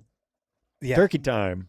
Well, that's took when his life, right? I mean, for sure. His liver, liver failure, or just old age. Well, that was also combined with 3 to 4 packs of Winston's a day. I'm not kidding. 3-pack a day habit every day. And yeah, he was great. Like never got mean. You could never never slurred until at night. If you hung out with him right before he'd drink enough to where I'm fucked up and then pass out. So then he's basically finally drunk. Yeah, then he's night, finally like, drunk. Mission accomplished eventually at night. Maintained all day. And before that is to maintain. And now it's time to go to sleep, so I'm going to power up and hit the wild turkey and get ready for bed. And then wake up and do it again. Wake up and do it again. I don't know what this is. John Lindstrom, working in mental health, the main criteria are, is it significantly affecting your health, your job, and or your relationships? That's when you need to reevaluate your relationship with alcohol. Yeah. Okay, let me do it. My health, my job, my relationships. Your health is great. My health is good. My doctor actually said that. My job, yeah, we're good. We work 2 days a week. That's not a test. And our Patreon account. That's true. And relationships, that's all good. Okay. I'm good. No one's asking you to reevaluate. No. But we kind of ask ourselves those questions. questions. I think it's healthy to do that, I do right? too. And the truth is, your uncle, liver transplant 2020, there was a time when he liked drinking and having fun with his friends, and it wasn't a problem. And there's some mystical area where that then turns into something that's very, very real. I feel like it would have happened for me if it was going to. I don't crave it. I get all that, but I respect those stories enough to look in the mirror a little bit, right? I think it's a combination for sure, but it's a combination of kind of like your mental state, like your DNA, your heredity, where what's passed down to you. Do you have a propensity to be addicted to alcohol? And it also can have to do with shit that may have some bad shit that's happened in your life that the only way you know how to cope with these things are to just kind of black them out and use whatever method, and people use all different forms of method, drugs, sex, food, so alcohol just being one of them. It's just to try to get through the day and not feel all that pain, I guess. I like the real talk. Yeah. I like how it popped up on our last show. Yeah. And I appreciate Liver Transplant 2020. Glad you're doing okay, man. Chiming in. John, after Kraut TK, you are the second most valuable member of the chat tonight. I have one more. And this is from Asterparius. Okay. And Danny, he says, Asterparius here, and Danny finally got the pronunciation correctly. Asterparius was our marble champion on Tuesday. Who finally won 3, $500 for him, $500 to the charity of his choice. But again, we learn shit as we go. It's Asterparius. It was the name of my grandfather's flight squadron during World War II. He flew bombers over the South Pacific, and I've adopted the name as my gamertag, Discord, and Twitch names. It's made up of an aboriginal term that means a superior being in an inferior environment. Now that that's cleared up, I'm so stoked about winning a non-sporting contest like marbles. The skill involved with typing play was almost a burden too big to bear. Thank you all so much. Not just for this, but for the hours of entertainment you provide. I'm an Advantage Gold member on Patreon, and I've enjoyed almost every episode. I say almost because I can't bring myself to listen to Seduced by Bigfoot, Ravaged by the Yeti. Even though Patreon wants to take me to that episode every time I finish the last one, which is fucking hilarious. I love when they do that. What haven't you heard? I mean, this is the only one left, pal. Like, you like all this shit. You're going to love this. Why won't you listen to this? It's got the big disclaimer on it. He says, 2 months ago, if I would have won, I would have picked something like an area animal shelter or Dallas SPCA or the Cats Falling Off of Shit charity. But since y'all are doing such good work, I'd love to give that portion to the Dirk Nowitzki Foundation. All right. And I'm not even a Mavericks fan, but he and y'all are doing great things. Whenever you run out of ideas for podcasts, hit me up for an Ask a Blank segment. He is someone who manages private fishing lakes. He takes care of everything out there, stocking fish, managing aquatic vegetation, etc. Also, he works for himself, so every bit helps. Thank you so much. Sincerely, Chad, a fisheries biologist. It's amazing. Asterparius. Who knew? So good things happen when you play marbles, and pretty damn cool. I love learning about the people that listen and watch this. Yes. Like that guy's got a legit kick-ass career. Right. I mean, people like Carrie, who's like a fucking badass plumber. Yes. He makes way more than us. He's got a cool life. And he's busting his ass, and he's so good. And he got sober like what 6 months ago? Or Yeah, remember no, he was 3 years. 3 years. Has it been 3 years? He wrote that Holy last shit. show that it's been 3 years, like this week. I love learning about you people. If anyone needs a plumber, Cirque Du Sirois at gmail.com. For real, I'll just put you in contact with Kerry. He's been in my house. He came to my house for just a toilet checkup and fixed like all 3 of them. One of them was running. He's so great. He's so damn good. He's done the same for me. Come by. He fixed a broken sprinkler line for me one time. Hey, Bubba, what do you need? Yeah, came over and blew out a grease trappy kind of thing I had under my sink. He's just good. He's got all the tools you need. Yep.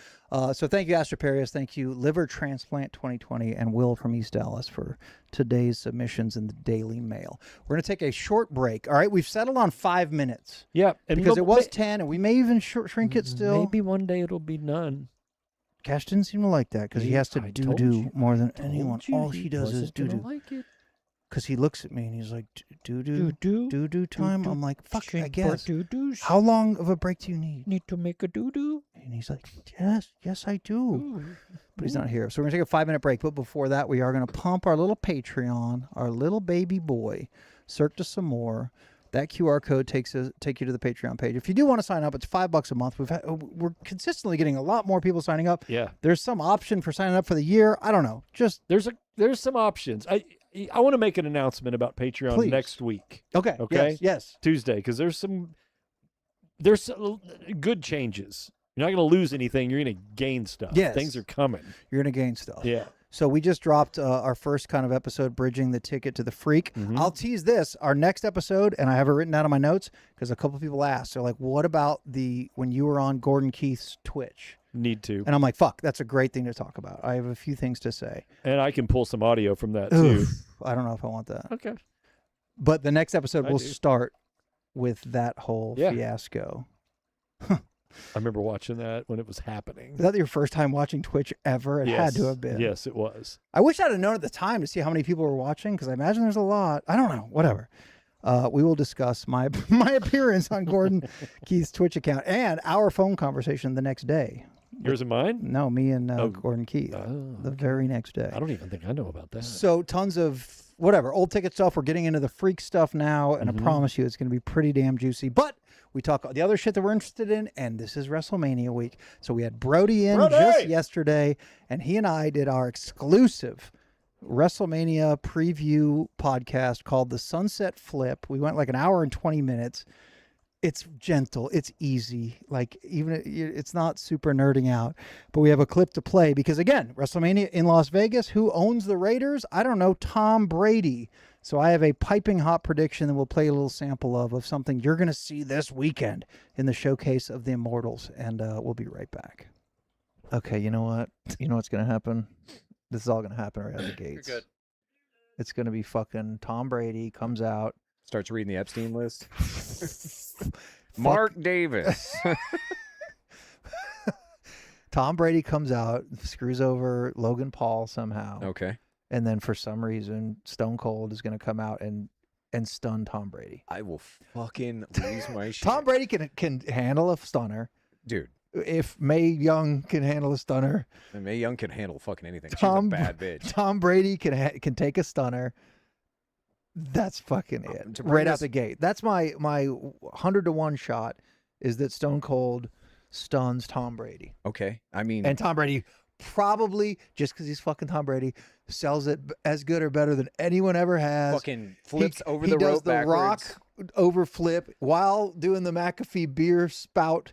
The beer fountain. Oh, he just blends like 3 of the greatest cells and then crumbles like Vince McMahon with the worst cells. Like he does, like, you know, the fucking stiff arms, but it's his 7 fingers with his rings. Yes, with his rings. Fucking out there. Okay, how about the rings, fake rings? They fly off. They all fly off into the crowd as he gets stunned. Fucking Michael Cole like puts one in his pocket and refuses to give it back. Yes. Yeah. I mean, dude, let's go. You talk about leading fucking Sports Center and every other goddamn show the next morning. It's everywhere. It's happening. Tom fucking Brady gets stunned by the greatest of all time. Yeah, and 7 rings fly. God, that'd be fucking awesome. That'd be fucking awesome. You're an ideas man. I know, so right? Industries. I should start my own industry. Fucking life helmets. You're doing things. That's what Brady needs is a life helmet taking that fucking stunner.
Well, welcome back.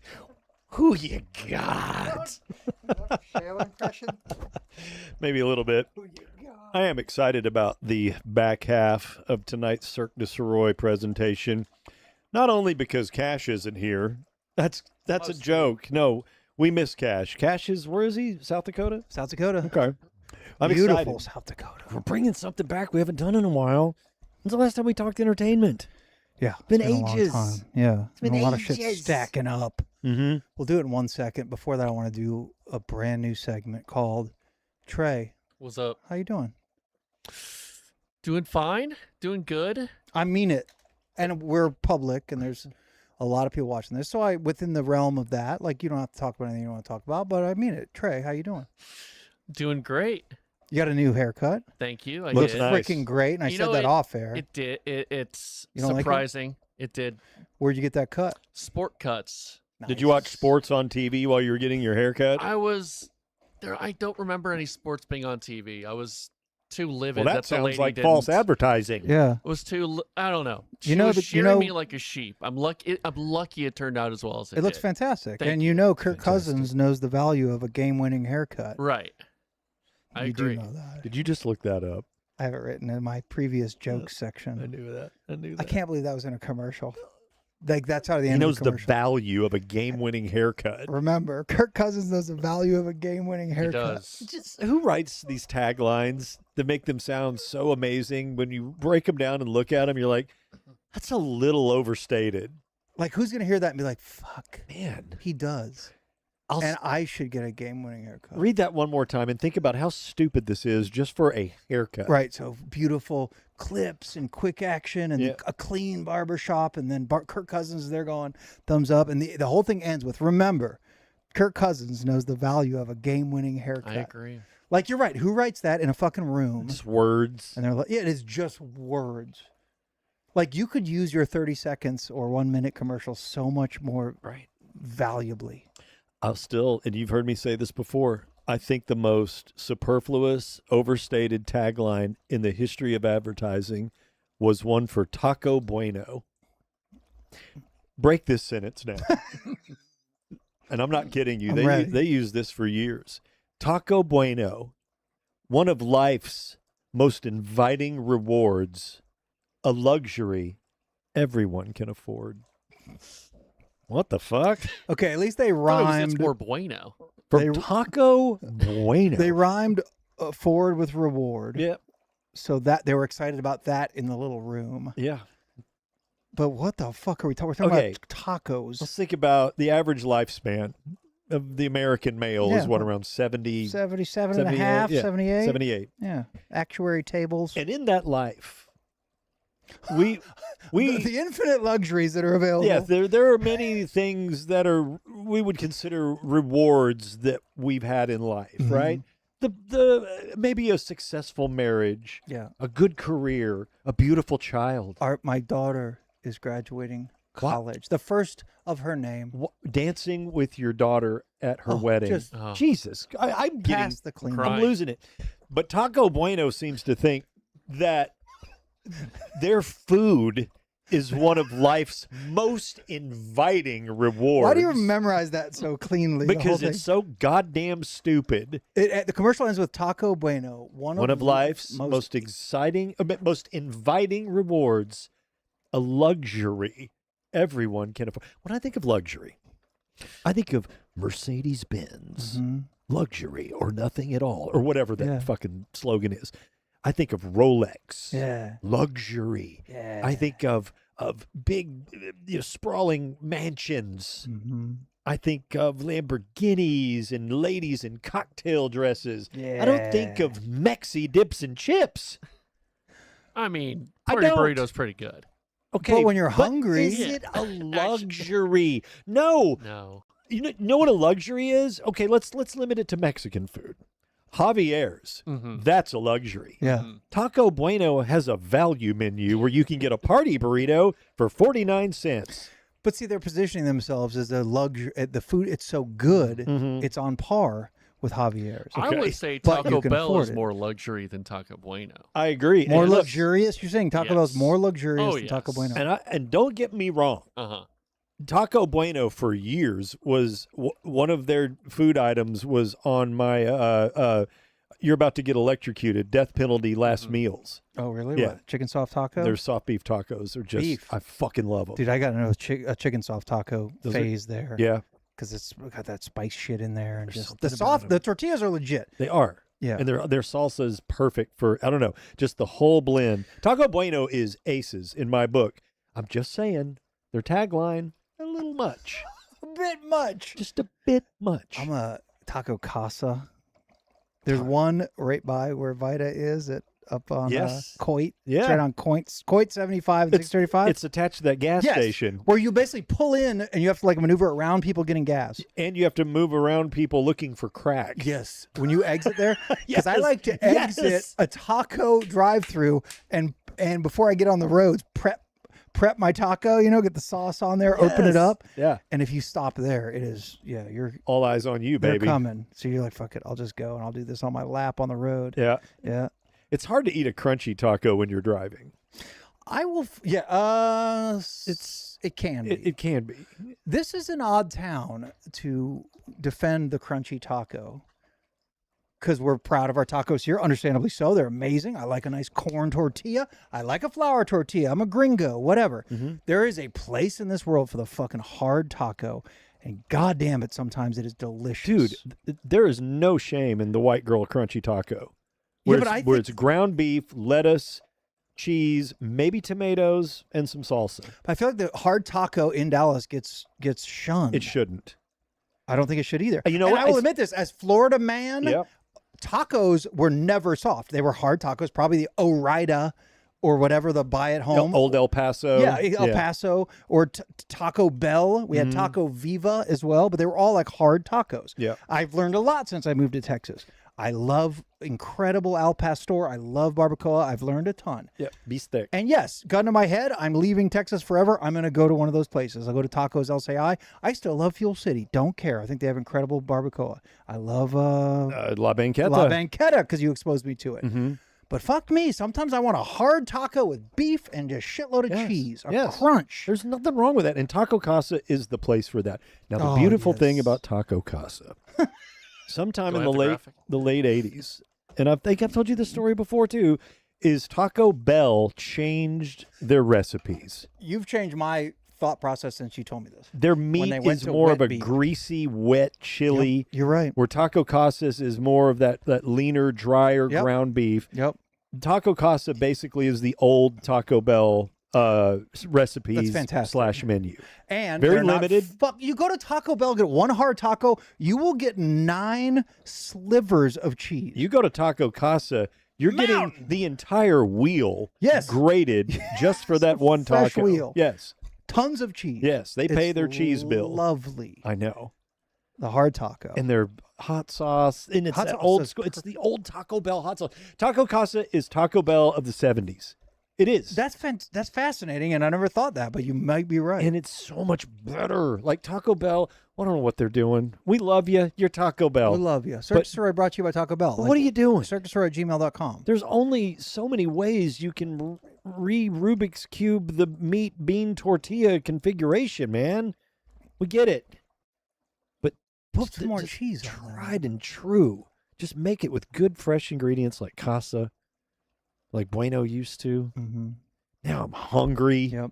Let's go to And- Taco Bell. I want to. No. And this No. Going to concludes Casa. this concludes our new segment. How you doing, Trey? Yeah, thank you. I'm doing great, guys. It's time for the Velvet Rope. Appreciate it. God. How you doing, Trey? Step into the world of A-list celebrities Like us. Nah, that'll never happen. But we'll give you a peek just beyond the velvet rope. It's the Velvet Rope, where the three of us, me, Danny, and Chair, talk.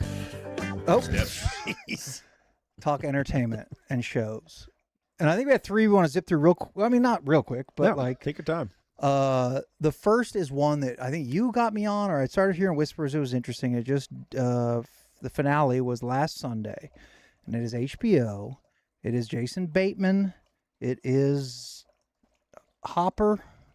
What's his name? Fuck, I don't know. What's Hopper's What's name? Hopper's name from Stranger Things? How you doing? The Trey? Harbaugh, or David Harbour. David Harbour. David Harbour, yeah, and Linda Cardellini. And The Divine. the lovely Linda Cardellini. I just feel like she and I It could have been. get along so great. For if she you, would just give me a chance. I don't want to get Christina mad at me, but I did for you because I'm dead serious. I think she's married. I looked up, is Linda Cardellini married? And it said no. She's like 50, right? 51? I don't remember. But she has been with some dude since like 2011 That's too long. and a kid in 2012 and engaged in 2013, still not married. Okay. So I don't know where that leaves you, but I'm just telling you. And she's lovely and was vindicated in the show. This segment, I don't know, probably will contain some spoilers. The show is called DTF St. Louis. And let me preface by saying this is done by Stephen Conrad, who is the writer and producer everything of a show called Patriot. It's on Amazon Prime, and I'm dead serious. It's in my top 5 favorite shows of all time. And it should be. And it may be on the high end of that top 5. It's incredible. It is subtle and funny and smart. Like, that's what, it's like me saying, you should listen to Radiohead. If you don't like it, you don't like it. I get it. Patriot is maybe in that category where it's not for everyone. I get it. It's not slapstick. It's not over the top. It's very smart and slow and fucking gorgeous. I've watched it 3 times now in I'm going to go back and rewatch it just because I love DTF St. Louis as much as I did. I think the Hollywood elite took notice of Patriot and the other things that he's done and starts giving him a little more money and giving him a little more pub. And that's what DTF St. Louis was. And it turned out weird and the same, subtle, funny, but not a comedy. I don't know where we put it there. It was a wild ride. Yeah, it was a wild ride. I'm curious your thoughts now that the finale is I aired. thought this show was beautiful. It was sad, but it was absolutely beautiful. And when you think about all of the characters in it, the Linda Cardellini's character, Jason Bateman, David Harbour, the stepson, the 2 detectives. Yeah. That's real. Those are the main pieces in the puzzle. In a show that is supposed to be about a murder and a killer, they're all wonderful people. Yep. When you take the lens back, right. they're no all fucking just bad guy. great fucking people. Again, this is spoiler. Massive spoiler. Fuck it. Yeah. Yes, you're right. Aren't they just wonderful people that just kind of I don't know. I've never thought that, but you're right. Every one of them's lovely. Think about Patriot. Even though the stuff that those characters were doing in that show, there was so much conscience in Patriot. Wouldn't you agree? Yes, I agree. Between the father and the son, he shoved a guy in front of a moving truck in the first episode. Right. But it was under the guise of, for the United States of America, yes. I do this. Yes, counterterrorism. Yes. That's what that show is about. But you're right. There's no bad guy. They all fibbed, lied a little, cheated some, even though it turned out to be not against really anyone's wishes. Right. But it was positioned as a pretty, let's unravel this murder mystery. Right. And then turned out to sort of drop that and not really, that wasn't the point of it. But that's kind of the part of the genius of it. I love shit like this. Dude. Thank you for surprising me. Thank you for not just doing what everybody expects you to do all the time. Completely agree. That's what I love about this guy. Yes. I looked up what other shit has he done, and there's a whole. It's not a huge animated list. show or yes, it's but there's Chicago. There's a couple other things that I definitely want to check out. Because people don't know what to do with him, but he just does things in a weird way. His style that I think the cool people like Bateman are like, fuck, and I love this. Yes. This will work. Let's continue to put wind in these sails. This will work. We'll win them over by doing this style. It's really difficult to describe. Don't you find it hard to describe his style, if it's a style at all? I think it's a style because I detected some connecting elements from between Patriot and DTF. There's phrases that get repeated over and over. Like we say full on. A guy was worried about getting a boner. He's like, I got to get full on. And the guy's like, well, we can get you full on. And they just say it enough times where you're like, fuck, stop saying full on because I'm fucking laughing. Yeah. And Linda Cardellini. Could you please Yeah, speak can up? you speak up? There's no payoff to that. Right. Could you And please then, speak up? Oh, we need to buy this. No way, Jose. Yeah. She kept saying it. So now I'm saying over and no over. way, Jose, to Christina on God knows what. And she laughs. No way, Jose. But that's it. It's the repetition. There's a Quirks. little, he loves Wes Anderson. I will say that. There's no doubt. You know, like the subtle delivery and all that shit. Mhm. But man, I will admit, I watched the finale and I was like, whoa, like almost felt like most people probably would, where it's like, where was the payoff? I did let it sit. I did go on YouTube and look at like recaps of the finals, explanations and shit, because I'm not the smartest dude in the world. And they kind of won me over. It's just about the loneliness of being a dude. That's essentially, and a woman, because in Linda Cardellini's case. But that's what the show's about. It's about the simple, quiet loneliness of getting older and not knowing where you stand, who you used to be, comparing yourself to how you used to be, thinking, am I supposed to have lived up to that? Nothing worked out the way I planned. I'm sorry. Welcome to the all of us, the real world. Yeah. Like that shit that is on your mind. And the beautiful like tagline of it, what is it? Nobody's normal. It just looks that way from across the street, which was one of the episodes was titled. I mean, that is a hell of a tagline to remember. And so true. Nobody's normal. It just looks that way from across the street because you probably think you're fucked up. I think I'm fucked up. Trey is fucked up, but definitely thinks he's fucked up as well. Very fucked up. You watching. I try. In your head, you're fucked up, but you try to like put I'm a on piece of shit. this thing, I guess. And then you try to not be fucked up, but I am fucked up. It's amazing. And then across the street, they're not fucked up. Why can't we be like them? Guess what? They're fucked fucking up. way fucked up. I don't know if this is getting just a dynamic of getting older, but I will find myself, or maybe it's like, I don't know, empathy, which I guess you're not supposed to have anymore. But I will find myself at a stoplight and kind of looking around to see who's next to me or up ahead of me. And you'll see like maybe a vanity license plate and a cool car and somebody that's got it going on, or somebody that maybe looks like they're lost in thought. But I don't know, I've been like paying attention more to people and just wondering how they're presenting themselves, or some people that just don't even present themselves at all. It's like, I'm trying to get from point A to point B. I'm not really thinking about what anybody thinks about me right now. But you just got to wonder, it's like, what's sad in your head right now? Right. You know, like what sadly, are you a going lot is through? sad. A lot. In everyone's head. Yes. I do that all the time. Anytime I sit and people watch, Mhm. I look at people and I just think, what's going on with you right now? And I try to like in my head figure it out, which I have no chance of doing. Right. And guess what? It's more complex than I could even give it credit for. Yeah. For every single person in this sea of people walking by.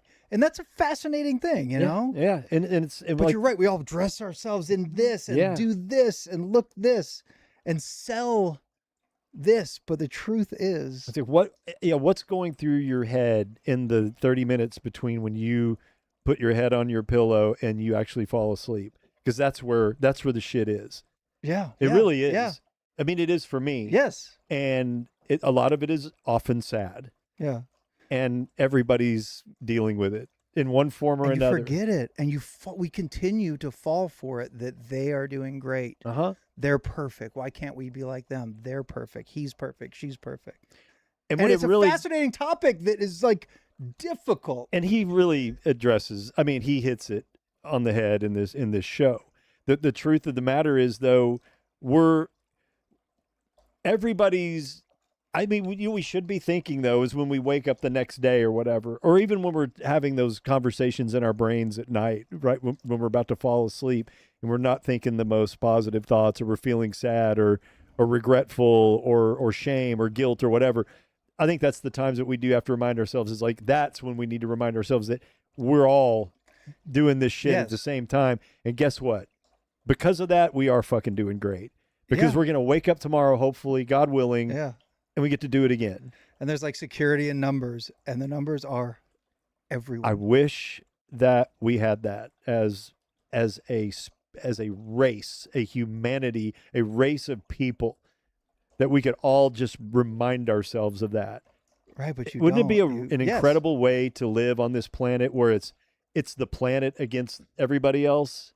Oh yeah. You know, Yeah. rather than all of us against each other on this planet. It'd be Yes. amazing. And I bet those moon people from last week. Yeah, they thought they. What an incredible perspective. And to see it in real life and to feel that in real life where you're looking back at this little tiny ball and you realize how small you are. It's like, man, you get closer and closer and zoom it in, and there's just so much Well, it should be conflict when it complex. should be like looking out for each other. But I a think lot of this more. all the time. Like for any intergalactic movie or any space-based movie, you arrive on a planet, and you arrive on the planet.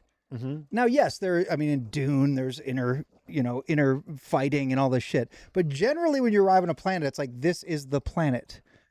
Like if you arrived on our planet, it's like, wait, this is this. Like we're, as far as an evolution of a species on a beautiful planet, we're still in the phase of, this is my border right here. Right. We fight for this, not this. Like we are so far from This like is my God. This is my yes, religion. This is my God, my border, my property. Like we're my still skin color. Yes. Yeah. We're still fighting in this weird kind of Neanderthal level versus those evolved planets. Maybe they're like, all right, we're all pulling in the same direction here for the greater good. And then other problems will arise. But like we're not there yet. We're thousands, tens of thousands of years away from Maybe that. millions. Yeah, exactly. And they show some dick. A lot of dick. Yeah, there's some dick in some, DTF St. Some Louis. good dick, some not so great Yeah. dick. Peyronie's disease, we learned something about. I loved how they teamed It up took him, how, with it took the him, advertisers on HBO. Oh, you know what? You don't get. I pay for the cheap HBO, so I get ads. Mm-hmm. Oh, and the sponsor for DTF was it for Peyronie's? is for fucking Peyronie's disease. Brilliant. Amazing. Yeah. Who do you got? You got a guy for that? You got a guy for that? The guy goes, "What about my Peyronie's disease? Does anybody have a guy for that?" And they all look at him like, "I don't know what you're talking about, bro. I know what you're talking about with your bent dick." I love how in the show he admits to have Peyronie's disease, and they show it, and it takes him 7 episodes basically to get through the story of how he got it, right? Yes. And it's like he's hit by a car here, a motorcycle, and that's when you broke your dick. He's like, and no. Well, that was I'll tell much you later. Yeah. And then again, spoiler at the end, he's like, "No, my stepson just hit me in the dick with a bat." I'm like, "Ow!" At the end of that day, when he already got hit by fucking cars and everything, I thought it was. It's so good. I really liked it, but it's an ambitious show. I do recommend. And yes, once you let all that shit that we just said kind of seep in, you're like, "Fuck yeah, okay, good, more shows." With kind of deep, interesting, just morals. Yeah, you know what? And look, I'm not some fucking high-minded TV idiot that's going to be like not cool with ER, or I am obsessed with Yellowstone. Yeah, exactly. Watching everything we're dummies. that Taylor We are Sheridan's done dumb. right now, and it is soap opera trash, and I'm here for it. I love it. But this is just exceptional. Yeah, it's really good. So good. All right, another show that we watched. I finished it last night. Did you? Yeah. Okay. By A24. And So you know and it's Red good. Red House, right? Ben Stiller's Red House, Red Room. Red Cap? What is No, it? Don't look it up. Red Rocket? Red House? Red Hour. Red Hour? Red Hour Productions. That's Ben Stiller's production company. And A24, which fuck it, you show me A24, I'm like, you've earned it. It's kind of got instant street cred when It's you see that working right logo, now. right? HBO, Born to Bowl. Born to Bowl. You've been watching Born to Bowl, Trey? Trey. I have not. It You know, is- I need to get someone give me their HBO account because No. I had one. Now it's gone. Yeah. Oh, Trey. I don't know how to Now do that. I need it. I hammered through the last 2 last night. 5 episodes, 30 minutes long. It's great. And it's so fun. It's so fun. If you've ever grown up in a bowling alley or gone to a bowling alley as a kid or played, if you've ever bowled, I've always had kind of an affinity for that world, you know? Yes. And just to see them following these, handful, 5, 6, 7 pro bowlers. Professional bowlers, top of the game. Bowlers. Yeah, guys that are like pro bowler Yeah. of the year 2024 and 2025. They track following- 'em. And it's amazing. It's great. It's And shit that I it's also never funny. knew. Yeah. Like they know it's just bowling. Like that's the production starting point. So they know everything's kind of funny. Mm-hmm. I loved it. I thought it was great. Easy fucking watch. Interesting. Yeah. It makes me want to watch bowling. It makes me want to go bowling. Yeah, I wonder where they're going to land. We learned that Yeah. Fox is For not- 9 years, Fox aired like the majors in bowling. Yep. I don't know. I don't know. I should look that up. Yeah, Yeah. if they have another landing point. But it's cool. And these guys are on tour for 4 months out of the year. mhm. And the purses aren't that great. Well, if you win, it's $100,000. Yeah, but how many people are trying to win? Yeah. Now, one thing that I did learn is, so there's, I think there's either six tournaments out of the Like whatever majors? 30 tournaments that they have every year that are considered majors or elevated majors or elevated tournaments. Yeah. I think there's 4 majors, much like golf. Mhm. And then there's a couple of tournaments that are like the elevated ones that have big prizes. But I think the prizes max out for first place at around $100,000. And you see these guys that are losing or getting second place or third place, they're still doing okay. Yeah. Like and I they're think second, sponsored. second place is $60,000 for a lot of for the high dollar tournaments. Right, but what's 12th place? Like $4,000? Maybe, yeah. That's for where the sure. real fucking conversation happens. Yeah, that's the grind. There's a dude called Simonson who is from Mesquite. Mm-hmm. You know what's funny is I remember years ago, I was on this bad radio or what it was. A kid came up to us and was like, I'm a pro bowler. I'm going to be a pro bowler. I remember this. Do you remember this? Yes. I almost text Jake, and if that's him, he's probably going to be on Dumb Zone, which I'm going to be on tomorrow, live on McKinney Avenue. Elixir, a bar in Uptown, if you want to come hang with the Dumb Zone and myself tomorrow. But I thought of that kid, and I was like, that could be him. Maybe. Because I know he was a two-handed bowler. And they have him mic'd up, and they're just fucking, once they miss a strike, they're like, motherfucking CFC. Just like us. Yes. Yeah. They're so pissed. Yeah. I thought it was great. Like, easy, fun. A lot of two-handed bowlers. They said like 50%. Yeah. Yeah. Because of Belmo, the Fucking Australian dude, is number Belmo. 1 in the world. Or 41 whatever. years old, 42 years old now? Yeah. Yeah. Living in a mansion in Australia. I know. If you want something super easy, fun. It's great. Yeah. Yeah. Born to Bowl on HBO. It's light, but it's got lots of cussing. Yes. It's very, very fun. All right, there you go. There's your velvet rope. We're going to do you people here in just a few minutes. We're going to race marbles. We got all kinds of stuff to do left. So we're going to raid somebody. Maybe we'll hit a home run. Maybe we'll hit We have a suggestion. So Really? Yeah, from Silky. Okay. Seems like a good dude, so I think we have someone. I trust we'll raid. Silky. Yeah. I trust Silky implicitly. And I trust our friends at Tony Faye PR who let us know cool stuff going on in the Metroplex pretty much every week. And we're talking Dallas Trinity FC. That's our gals, our ladies. Dallas Trinity FC back in action Sunday, April 19th. They host Carolina Ascent FC. That's at the Cotton Bowl. Dallas in the thick of the playoff race with just 1 month to go. And DTFC, not DTF St. Louis, No. DTFC will celebrate its beloved Flying Pegasus mascot with Boots Rodeo. That features a special gathering of mascots all across the DFW Metroplex. I don't know if they're going to play soccer. I don't know if they're just going to battle royale for WrestleMania. But prior to the DTFC match, Oklahoma and Texas women's soccer teams are going to face off in a college exhibition. That's at 1 o'clock. Tickets to the DTFC game grants access to both matches. So Texas OU at the Cotton Bowl. That's what we're selling. I've been to those. They're really fun. This is a women's soccer version of it. That It starts at 1 sounds o'clock. even better. But it is still Oklahoma and Texas at 1 o'clock. And then at 4 p.m. Central Time, it is Dallas Trinity FC. The match is going to air on KFAA, stream on WFAA Plus, Peacock, and TUDN Radio. Tickets, information, anything you need, gear, merch, whatever it is, DallasTrinityFC.com. Go check it out. And man, in a world where the buzzword is affordability, Dude, yes. that's the sport for you right there. You can get in a lot cheaper than Yes. that other Texas OU game. Yeah, significantly cheaper. And they're awesome. Especially if you're a girl dad. Dude. Boy dad also. I'm deep in it, man. But I'm yeah. deep in the soccer world now. There you go. Take Malcolm. I This will. Sunday. It's going to be awesome. It's time for you people. All you people. Damn. You motherfucking people.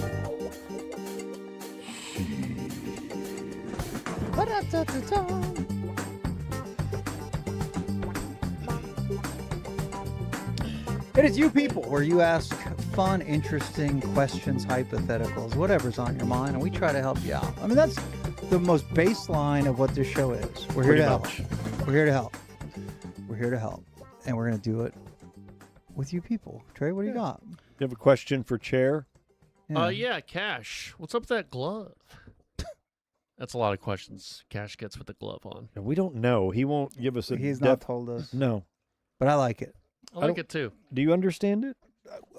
It switches hands sometimes. I don't know that there's anything to understand. I don't know if he's like covering up a disease. Could be. Maybe More of his cancer. it's like Dumbledore.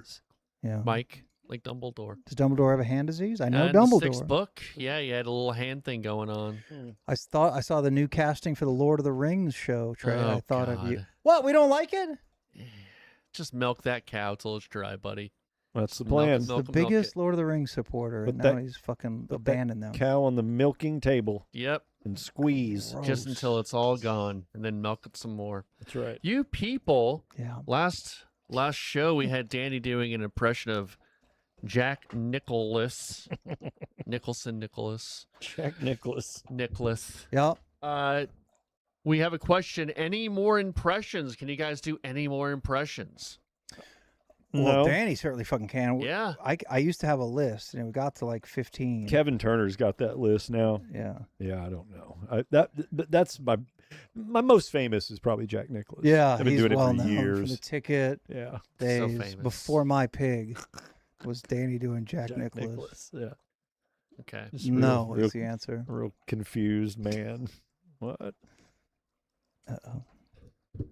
Q4 buffed your Danny. You people, are y'all jealous of Brick's situation in the country ranch life, or are y'all content with Dallas City living? Would you ever want to live in the country? I wouldn't say jealous at all. I mean, it's intriguing. Mhm. It sounds kind of magical, but it also sounds like a lot of work and early rising. A lot of early rising. Two things I'm not interested and a in. lot of work. No. Yeah. No. And a lot of cleaning things up. Yeah. And feeding things. And a lot of shit. A lot of shit. A lot of shit. Everywhere you look, there's shit. And I'm terrible at riding horses. You ever Are you? ridden a horse? I've ridden It's horses. hard. I love horses. I do. I love You've the ridden cons- horses, Oh, Trey? yeah. Oh, yeah. I How love- many horses? How many different horses have you ridden? I used to go to Number. Colorado a bunch and 5 do different like horses? a dowd. Yeah, like Fif- 5 or 50? 10. Have you ridden 50 50 horses? 10 50 over. horses? You've ridden over 10 Yeah. different horses. Yeah. Trey Mitchell, T. Yes. Mitch. I'll- 10. I'll put that down. Yeah. I'm just not good at it. I can't get the rhythm to keep my Yeah. butthole from getting rammed Really? Does, yeah. in Your your butthole hurts nut when you're on sack. Your nut sack and your butthole. From my nutsack To to my my bunghole. bunghole. Okay, Mr. President. I will say I'm fucking tight with Brick. He's never invited me really to his ranch. Yeah, what's up with that? And then I think I like loosely said something about it, and he basically just responded, "This is sacred ground." And I'm like, "Yeah, no, I know." And then the conversation ended. Okay. So I don't. What you see here, keep it under your hat when you leave here. All right, partner. I like the. Yes, sir. I'm not gonna ask this question from Lone Star Scott, but I see you. Go It's ahead and funny. ask it. No. It's just funny. You people, John Lindstrom. Oh yeah, You people, that's our guy. can we get a plug for the Sirois official birthday party, the Big 5-0? Okay. Yes, I don't. It's funny because Christina and company have Mhm. like tried to. It's not a surprise at all. No, you know about it. I know all about it. It's also taking place on like May 10th or something. Pretty badass. Yeah. It's at Roller Town. I don't Nobody know. surprised me with a birthday party. I'm very flattered and excited, and I think it's incredibly sweet. And Christina really wanted to like do something nice. My birthday is not till May 24th when I turn 50. Whoa. Yeah, 50 years old. 50 years young. 50 motherfucking years old. You're like 22nd or something, aren't you? I'm like 22. Yeah, you're right. No, your birthday. Oh, fuckful. the 26th. May 26th. So Christina wanted to do something nice, so we are having a Gemini party up at Roller Town on, I don't know the date, May 10th, May 12th, something like that. It's like a Sunday, right? I don't know. We I don't think have it the is. info on May in front 10th of us. is Mother's Day. Yes, says that's right. EJ. Is it? Yeah. It's on Mother's it's Day? Mother's Day. Mother's Day evening. Okay. But I know our friends who are in a Radiohead cover band are playing Hotel Satellite, which I've seen before, and they're fucking awesome. And I am incredibly excited for that, to just sit there and watch them jam. Hell yeah, man. And yes, I will start on next Tuesday putting the flyer up or whatever, because it's just going to be kind of a come hang out, have a beer, and party. I don't know that the whole thing. It's not a party for me necessarily, although I think there's a lot of Geminis celebrating their Yes. birthdays that day. Skins Yeah. got a birthday. Kavanaugh's got a Gemini birthday. Mm-hmm. Trey, not on the flyer, but does have a Gemini birthday, Yep. and hopefully will be in attendance. So yes, we will start pubbing that. And if you want to come out, please come out and hang out and have some beers and have fun. What was the name of Skins' show? The Gemini Soul Party Yeah. Disco Funk Hour? Gemini Disco Soul Party. Yeah. Which was on Saturdays, where we would just play cool fucking old funk music. We need to get rid of that. And that's the first thing Corvino got rid of. Get rid of that. And it had a sponsor. Yeah. And we're like, why do we want to get rid of it? Nah. It's sponsored and it's cool. It kind of makes the station cool on the weekends. Nah. Getting rid of it. Why? Because I just got rid of it. I have to do something. Okay. That was a mind fuck. that one pissed me off. I wasn't even involved in I the know. fucking show. Like, why? It made no It's on sense. fucking Saturdays for like an hour or two. And it's kind of cool. Some people just have to go in and flex muscle to let you know that they're a dick. That was phase one of big dick moves. Yeah. The last one being us getting violently fired. That's actually the only one that made sense. I can't argue with this one. Polly? Trey. Tay Rexeth, do you know anyone who has had a stroke and came back fine? They were very insistent I read this. Had a stroke and came back fine. Yeah, I think I have. I don't have I don't think I do offhand, but I don't know too many people have had a stroke. I know that. I mean, there's varying degrees of effect that you come out on the other side with, and I think I don't know if you can have a stroke and be 100% exactly like you were before, but you can be pretty close. Stroke is still heart based, right? And still heart. It's like mini heart attack. I thought I think stroke was brain. See, I think that's aneurysm. That's aneurysm. That scares me. Yeah. That's you don't. I mean, that happens. You don't even And really it's know what completely happens. random, right? I think there's certain things that your lifestyle choices can contribute to it, but for the most part, I believe it's just. I think stroke is still heart based, but brain result. I think maybe that's right. Yeah. But it's not a fucking ender. You know, I know people that have had strokes, and famous people, not people I know. They're okay, and I would imagine that they're asking that because someone in their life had a stroke and looking for assurances. And I guess I can't give them, but I know it's not a fucking ender. I mean, I've had family members that have had them and been seemingly fine. Yeah. Like not much different than they were before. Yeah. What's this question? Trey. Drop Tunes asks, you people, can I get Dingu to voice characters in the most awesome cartoon series in the world? You just send me a script and tell me what you want. might have I'll to do anything in the world for you, dude. Yeah. Drop Tunes, you get a fucking free pass. Fucking love that man. You got the wristband. You get in wherever you want. You don't need me to do voices, though? Just him? Mikey's got good voices. I will He's got say very good voices. I don't have good voices, but I can probably handle the higher pitched different than you. Sure. You can handle the entire spectrum of anyone with like deeper, right? Yeah, not super deep, but right. But if yeah. you need some high pitched assistance on this upcoming project, yep, maybe I can do help. Schmeagle. I'll do the baritone. You do the tenor. That's me. Yep. We just need a good bass. That's what I'm talking about, Dingu. And then Corby was my soprano for many years. That's good. Trey. You people, this is Will Evans.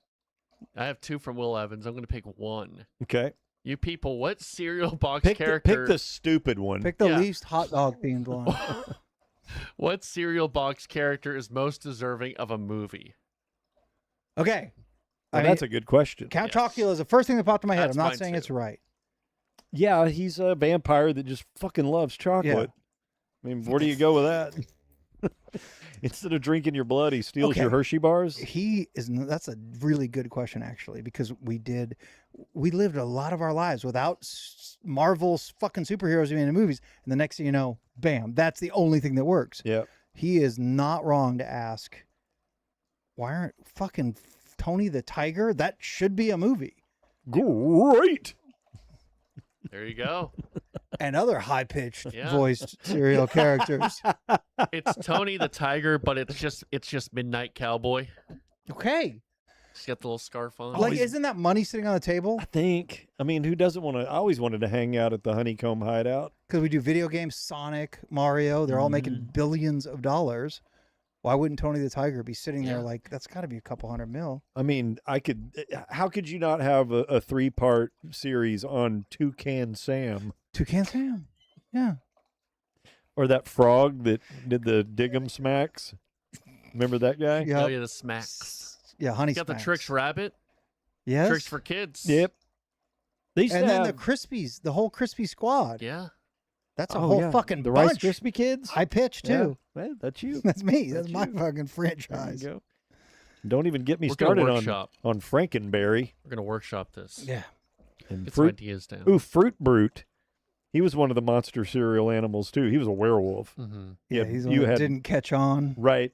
You had Boo Berry. Yeah, I like Boo Berry. He was a ghost. You had Frankenberry. He was like a Frankenstein and the strawberry cereal. Count Chocula. Count Chocula's I the mean, king of them all. Jesus. Yeah. And then Fruit Brute. Fruit Brute. Discontinued by Kellogg's. Fruit Brute. Is that it, Trey? Yeah, that's it. More You than sure? Yeah. That's a I think we plenty. scratched that itch. Our final thing that we have to talk about before we get to marbles is La Supremo, Oh, right? what a Yes. man. Okay. What a myth. What a good news we legend. got. We're about to race marbles. Astraparius is your marble champion. The slate is clean. We'll reset that in a minute. But he just won $500. And he won $500 to the charity of his choice. What charity did he pick? The Dirk Nowitzki Foundation. The right choice. That's a good man. And again, tons of incredible charities. Tons of big charities available left. Yeah. But he chose the Dirk Nowitzki Foundation. And I will say, at least this next batch, the next 3 race winner, Mm-hmm. I guess we're not going to insist that it goes to the Dirk Nowitzki Foundation, but we hope it does. We appreciate it if you do. We hope it does. La Supremo is just like you, sitting on your couch or your little recliner or in your papasan with your umbros at your ankles. And he's watching this show and he likes this show and he's like, I want to support them. So he sponsored the shit out of us. He wanted nothing in return. We're like, well, we got to put something up. What do you want? He's like, if you can get people to send a few bucks to the Dirk Nowitzki Foundation. We're like, fucking done deal. We've raised nearly $4,000. Whoa. Actually, with that 500, we're maybe over that to the Dirk Nowitzki Foundation. As we tell you every time, they work with big sponsors, big companies. They get big chunks at like tennis tournament and all this. Yeah. They don't get a lot of little mom and pop donations like you guys and us are giving. And That's a lifeblood, though, man. If you Yeah. can get these little daily, donations up, that you know how many kids that can help? Just 3, 4, 5 grand every Yeah. couple of months. That's huge. like Dirk himself is taking notice. Scott Tomlin is taking notice, who runs everything. Dirk's wife, who's incredibly lovely, is taking notice. They're mom and pop. They are small. And all these $5, $10, $50, whatever it is, donations are noticed and appreciated. And thank you, La Suprema, for supporting the show. If you got a few bucks, use that QR code or donate to the Dirk Nowitzki Foundation. THF, Cirque Du Sirois, write something on there so they know where it's coming from. But it's pretty damn cool. And like, I never expected it to be as like successful as it already is. So pretty damn awesome. Thank you, La Supremo. Go, Dirk, go. You are the GOAT. Let's raise some marbles. Go. Body massage machine. Marble race.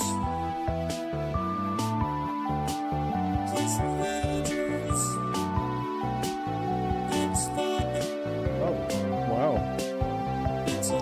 I finally trust you. What?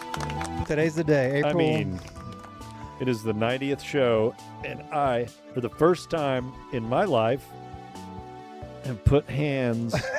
on the most, other I than feel the, like I'm touching the Shroud of Turin. yeah, other than the Declaration of Independence, the Constitution, and the Magna Carta, the fourth most important document is in Danny's hands. The greatest doctor of our generation who was wrapped in the Shroud of Turin. Mm-hmm. And if you'll read what Danny's holding, which I'm sure every one of you are, it says to hit exclamation point play if you're on twitch.tv. In a roundabout way, that's what it says. exclamation No, point. it's not fucking roundabout. It's pretty crystal clear. Mhm. The top half is pointing you toward the bottom half. Right. The bottom half clearly says exclamation point play. Just this. There's some shit kind of scratched out. It's hard. When I first started this, it was difficult to read it. Only Read below. it. Simple. Simple to play marbles. Only type what's between the two lines below. Just this. Only below. Redacted, arrow, dot scratched out. Because they were putting arrows in. It's just a fucking mess. No. That thing's worth at least $15. Yeah. Be careful. Is that on somebody's shirt? Or do the Gavers have that on a shirt? And somebody made a sticker of that, didn't they? Oh, I have a sticker. Oh, on my old computer, I have a sticker. We're going to sell golf towels with that on it. Exclamation point play if you'd like to have a marble in this race. And if you're like on twitch.tv/Sirois right now, and you're like, all right, I don't really care about marbles. Dude, clean effing slate tonight. Nobody true. has won shit. I'm sorry to Sweet D and Warp Speed and Gay Firmino and Normic Van Doom and Lucky Brian Lee. The slate is wiped clean. Nobody has shit. Astraparius won this mofo on Tuesday night. That's $500 straight to him and $500 to the charity of his choice. Again, much love to Fred Kaiser and Kraut TK, who is just a supporter of this show in every way he possibly can be. Love you, Fred. And we'll see you like next week when you come in studio for a visit. You got Fred's number for him? Yeah, I emailed him. Oh, you did? Yeah. Okay. Kraut TK, Fred, you're number 29. 29 on our Patreon. That's a good, strong, high number. It really is. Advantage gold number 29. Rough. See, you said that. Now they're all going to fucking email me. What's No, my number? That's fine. And then I have to text you. That's fine. I've got it right here. I've got them You don't right have all of them, though. here. Yeah, I do. I downloaded Oh, you did? the most recent list. I've got it. Okay. I can give you access to it as well. Email Danny if you want to know your whatever. Just Patreon send me an email. Forward me anything that you get. So he won. Astraparius won all the money, and we're starting from scratch. I see the Collectible Network in the chat, and I think what would inspire you to hit exclamation point play would be a rap song. It's a marble race and it's gonna be fun. Win 3 times and then it's done. Exclamation point play is all it takes. Be an athlete and join this race. Cross the finish line and get a win. Like Coco Gorilla, 1310 World's okay is mom. She's there too. Calendar, Harambe, all of the crew. It's a marble race. Now podium time. It's a marble race. This has to be mine. It's a marble race. The end of the show. It's a marble race. 10 seconds. It starts in 10 seconds, but that's not true. 500 for charity, 500 for you. Stop Gay for mono, so more can play. Danny Corby, Tongue Kiss, and the lovely K-Ray. It's a marble race. Now podium time. It's a marble race. This has to be mine. It's a marble race. This song fucking bumps. Yes. Tomorrow, time to get some dough. Some dough. Bing. All right. It's really good. All right, I'm getting in. Okay, actually, let's read. We're starting the show 9 seconds. Don't try to sign in on YouTube. No, I'm not gonna. I'm on Twitch. Let's read some stupid sign-in attempts. Okay, exclamation point. I want Cray Trey's Smeagol impression. Do you want it now? Like he wrote it. So like, can you keep it to like 1 second? Mr. Stewart from Stephen Hobbins's. There you go. That's really good. Okay, fucking time the fuck out. Well done. Thank you. I don't know what you said. It said, Mr. Something, you want some Hennessy? Yeah, that's exactly what I said. I don't know what you said, but the voice said, was fucking amazing. Stupid Hobbins's. Yeah. This is A+. Yeah, that's excellent. Thank you. That's thank you, elite. thank you, That's thank elite schmeegs. Thank you. 6 schmeegs, bro. Elite Schmigs, bruh. Okay, hold on. Will you do some play-by-play of the marble race as Schmeagle? Oh, God. Oh, my God. That's going to give you a sore throat or something. Oh, yeah. God damn it. Exclamation point. Robert Duvall's ice cream doesn't get you anything. Cash's glove doesn't get you anything. God damn. You're getting love for that. Thank you. Thank you. Exclamation point. Soapy 70s titties. Oh, yeah. Does not get you anything. It should. In this. I can't make it. Soapy 70s titty with TIDDIES Oh, too. my God. Exclamation point Garland Richardson. Respect. Duck job. That's me. Mikey B. Day car bombs. Those are all fun. We're starting this race in 7 seconds. Actually, make that 6 seconds in which we were starting this race. Clean slate. Whoever wins tonight is like legit in the lead. Hands on the trophy. Reaching for the brass ring. Hey. Big money. Hit me. Hit me. We only have a couple seconds left. Exclamation point, wait for the raid. Thank you, Collectible Network. We're going to raid somebody here in just a few minutes. We're starting this race in 5 seconds. Exclamation point, Paul Corvino doesn't get you anything. Hit Danny. Gordon Sirois fight. It was not a fight. It was a conversation. Plumber's dick. La Suprema. We're starting this race in 4 seconds. I want to wish you all the very best of luck. Focus. Lock it in. Be the first. Be an athlete and be the first to win tonight. We're starting this race. Look at that, 242 people. Damn. Fucking A. That's really good. It's really good. Okay. Yeah, that's a high percentage of what we got on Twitch. Right now, now's the time. Get in. I mean, we can hit 250 for the first time ever, I think. I don't know. I think we've gotten a little. I think the best we did is 273. Oh, really? Yeah. Gee, why do you remember that number? Just so one of good? those numbers that stuck in my head. That's really good. All right, we're about to hit 250. We're starting this race in 3 seconds. Best of luck, one and all. Head down. I'll see you, girl marbles. Focus. What's up? We're starting this in 2, 1. Vámonos, Checo. Are the marbles on the left? Say yeah. We are having a marble. I can do a David Lynch impression. You wanna hear Exclamation that? point, Toto Wolf. What is that? That's an F1 stuff. Oh. No, Michael, no. I'll do a Toto Wolf impression. Look at that That is shit. so not right. Oh, I don't know. Okay, let just everyone be quiet while Silky and I laugh. No, Michael, no. It was really good. Sounds kind of racist. Ooh. Cocaine Mikey. That's a joke about the wrestler earlier. Yes. Cocaine is freaking out. That shit was funny, wasn't it? He's fucking freaking out. He's got a bag. That's an 8-ball. An 8-ball. He just dumps Bring it it on on his his head face. and then fucking wins the match. Fucking wrestling is the greatest. Best of luck, everybody. Who's Robbie the Goulet. wrestler we're talking about earlier today? The guy that has the human teeth. Oh, What? Danhausen. Danhausen. Has human teeth. He's like Yeah. a vampire, but he's like a joke vampire. Okay. And he does have a jar of human teeth. Short Girl Kim. Oh, okay. He's going to be a big player at Mania this weekend, I'm Trey. excited. You Really? locking in? I'm in. You're going I'm to in. Connor, Yeah. Connor Connor Eisenhoover and his wife Jessica, who's about to have a baby. They always have a little shindig, and they cook a lot of really good food. I don't know It's if Connor fun. watches this. Probably I doesn't. think he does. If you do, Connor, for real, I miss you, man. I always liked you a lot. He's great. He's a great guy. Which one is he? He's the long hair one. What does he do? He was at the ticket for a little bit. Yeah. But he does Super Games Cast with Trey and Right. Austin. And you know I love He's the fucking star of the Austin. show, right? Yeah. He is the star of the absolutely. show. Yes, No, he's- 100%. He's the star. And he's Honestly. about to have a kiddo. He is about to have a kid, a little Yeah. baby boy. A little fresh baby. We wanted And he thinks he's going to keep playing video games all night long. Yeah. Yeah.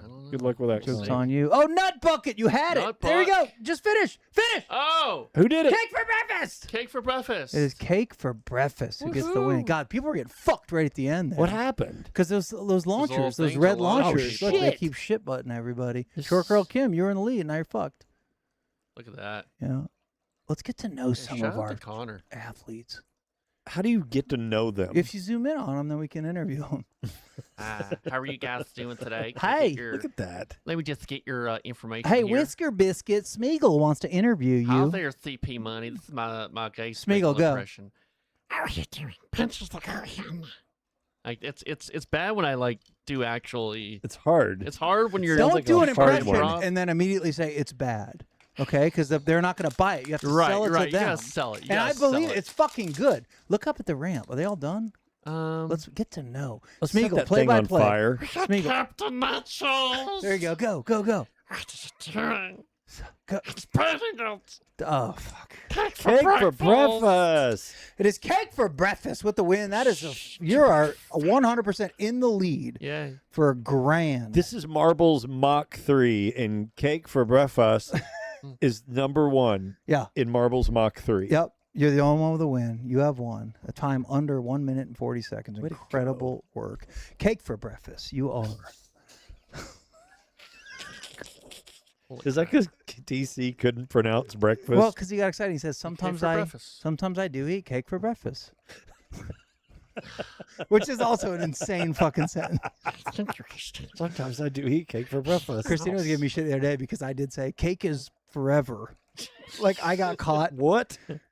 My point at the time, I was trying to be like, cake can be 100 different things. Cake can be versatile, would have been a better choice. But I was feeling for the music. I was freaking out. So I said, cake is forever. And that turned into something. Cake is forever. Yeah. Cake is forever. Didn't come out right. It's live radio. That happens. And it's live streaming fun. Are these people trying to chat with us? What's the little green bubble? Yes, I What's think all that about? means they're chatting. Oh. Well, who are they Vin chatting Green's with? talking shit. I don't know. Us on Twitch. Is he trying to talk shit? Yeah, he just said something. Why is Vin Green talking shit? Well, it doesn't mean they're talking shit. It might be like, hell yeah, I did great. I'm proud of myself. Doesn't mean they're talking shit. Cake for breakfast gets the win. Tokers for peace. And Angie Bond Girl 007. Hell yes. That is a podium finish for you. Vin Green, one off of the champagne squirt in top 3, but a nice performance nevertheless. Texas IG in 5th. Pinch the Pinch the shred. Pinch the shred. That's from cheese. Yeah, that's from shredded cheese. Pinch God, the shred. Hey, pinch the shred. Fuck, you're fucking funny, number 6. I love you. Papa Make Dog. I can't. Papa Gas Smoke Dog? Papa G Smoke Dog. Papa G Smoke. Fucking A. 7th place for you. H Barnes. Probably Harrison Barnes. 89. You finished 8th. Firework Phil. Kind of just funny. And the OG Sir Meow Mix rounds out your top 10. 13th place goes to Lucky Brian Lee. Oh, he was on the precipice before. I see Poker Shark finishing 14th. Well done. 24th place goes to I Am Hutto. Thanks for playing tonight. Nice little finish. 41st in honor of the greatest to ever do it. Triple fake Jamie Gillis. You did it. 41st, all yours. I see you, angry anus, but we're not going to stop down for that. 69th place goes to Shales Jardians Dealer. Thank you so much. I need another hearty helping. I see you, Christina Ray, in 88th. Not too bad. Last person to finish among those that were lucky enough to do so were Gavin Wig. But then we have this sea of fuck sticks all the way down to the person who I genuinely hope that you're in there. Get your fucking mouse off of me, Trey. This is the puddle. I'm not in there. This is the puddle of shit. You're it's all these ones just with the drowning D and F in the puddle of shit, but nobody sucked it harder than fake Bobby Turner. Dude, fake Bobby Turner. You watch the show. What a piece of shit. Fuck you, Bobby Turner. I'm Fucking fake Bobby I'm Turner. going to try to race marbles tonight. I'm going to type exclamation point play. And now what happened? Now we're all looking at you. Every fucking person is looking at you. Just a day ago, we had a dude win $1,000. Yeah. And then today, we have fake Bobby Turner. We have fake we have Bobby fake Turner. fucking He's Bobby just Turner. splashing Who around are in the you? puddle of shit. I'll invite you not to play marbles again and to never watch this show again. God, Fake Bobby Turner. And if you've gifted subs, contact your bank. We don't want them. We don't want your We money. hate you that much. We for don't want them finishing around last. here. I don't want your cursed gift subs. I don't want them one bit. All right. This was fun. It's so I had good. fucking fun. Trey, T. Mitch, you have fun tonight? Yeah. What was your favorite top 3 parts of the show that I said and that Danny said? Go I slow. enjoyed the time when you guys I agree. did the thing. You're right on it. Nailed it. Okay. Yeah. Listen.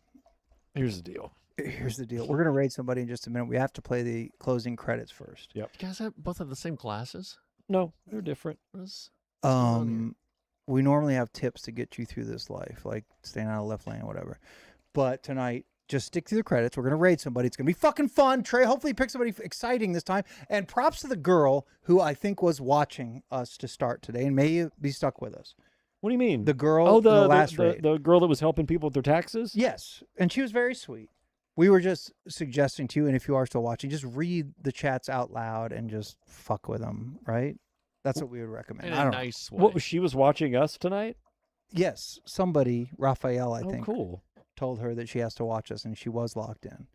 Oh, that's sweet. That is sweet. That's And we sweet. love rating See- people because it like makes your night. We want to make you happy. Right. And this is a good way to get the word out. Like, we're helping you, and you can tell your friends about us, and the next thing Yes. you know, We're all helping each in other. brotherhood on Right. Twitch. We just want to have fun on the internet. That's it. So we're going to raid somebody new here in just a few minutes. We do have to run the end credits first, but before you go, I want to remind you all that Kirk Cousins knows the value of a game-winning haircut.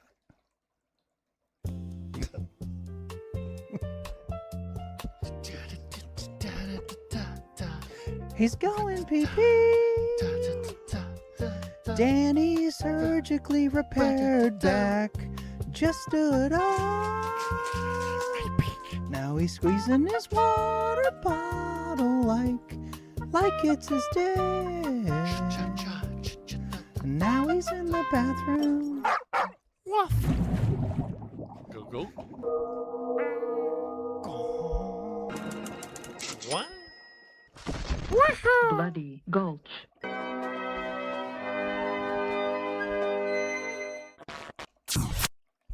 She's here now, our girl. What was her name? How come I I think she was in chat. That's fine.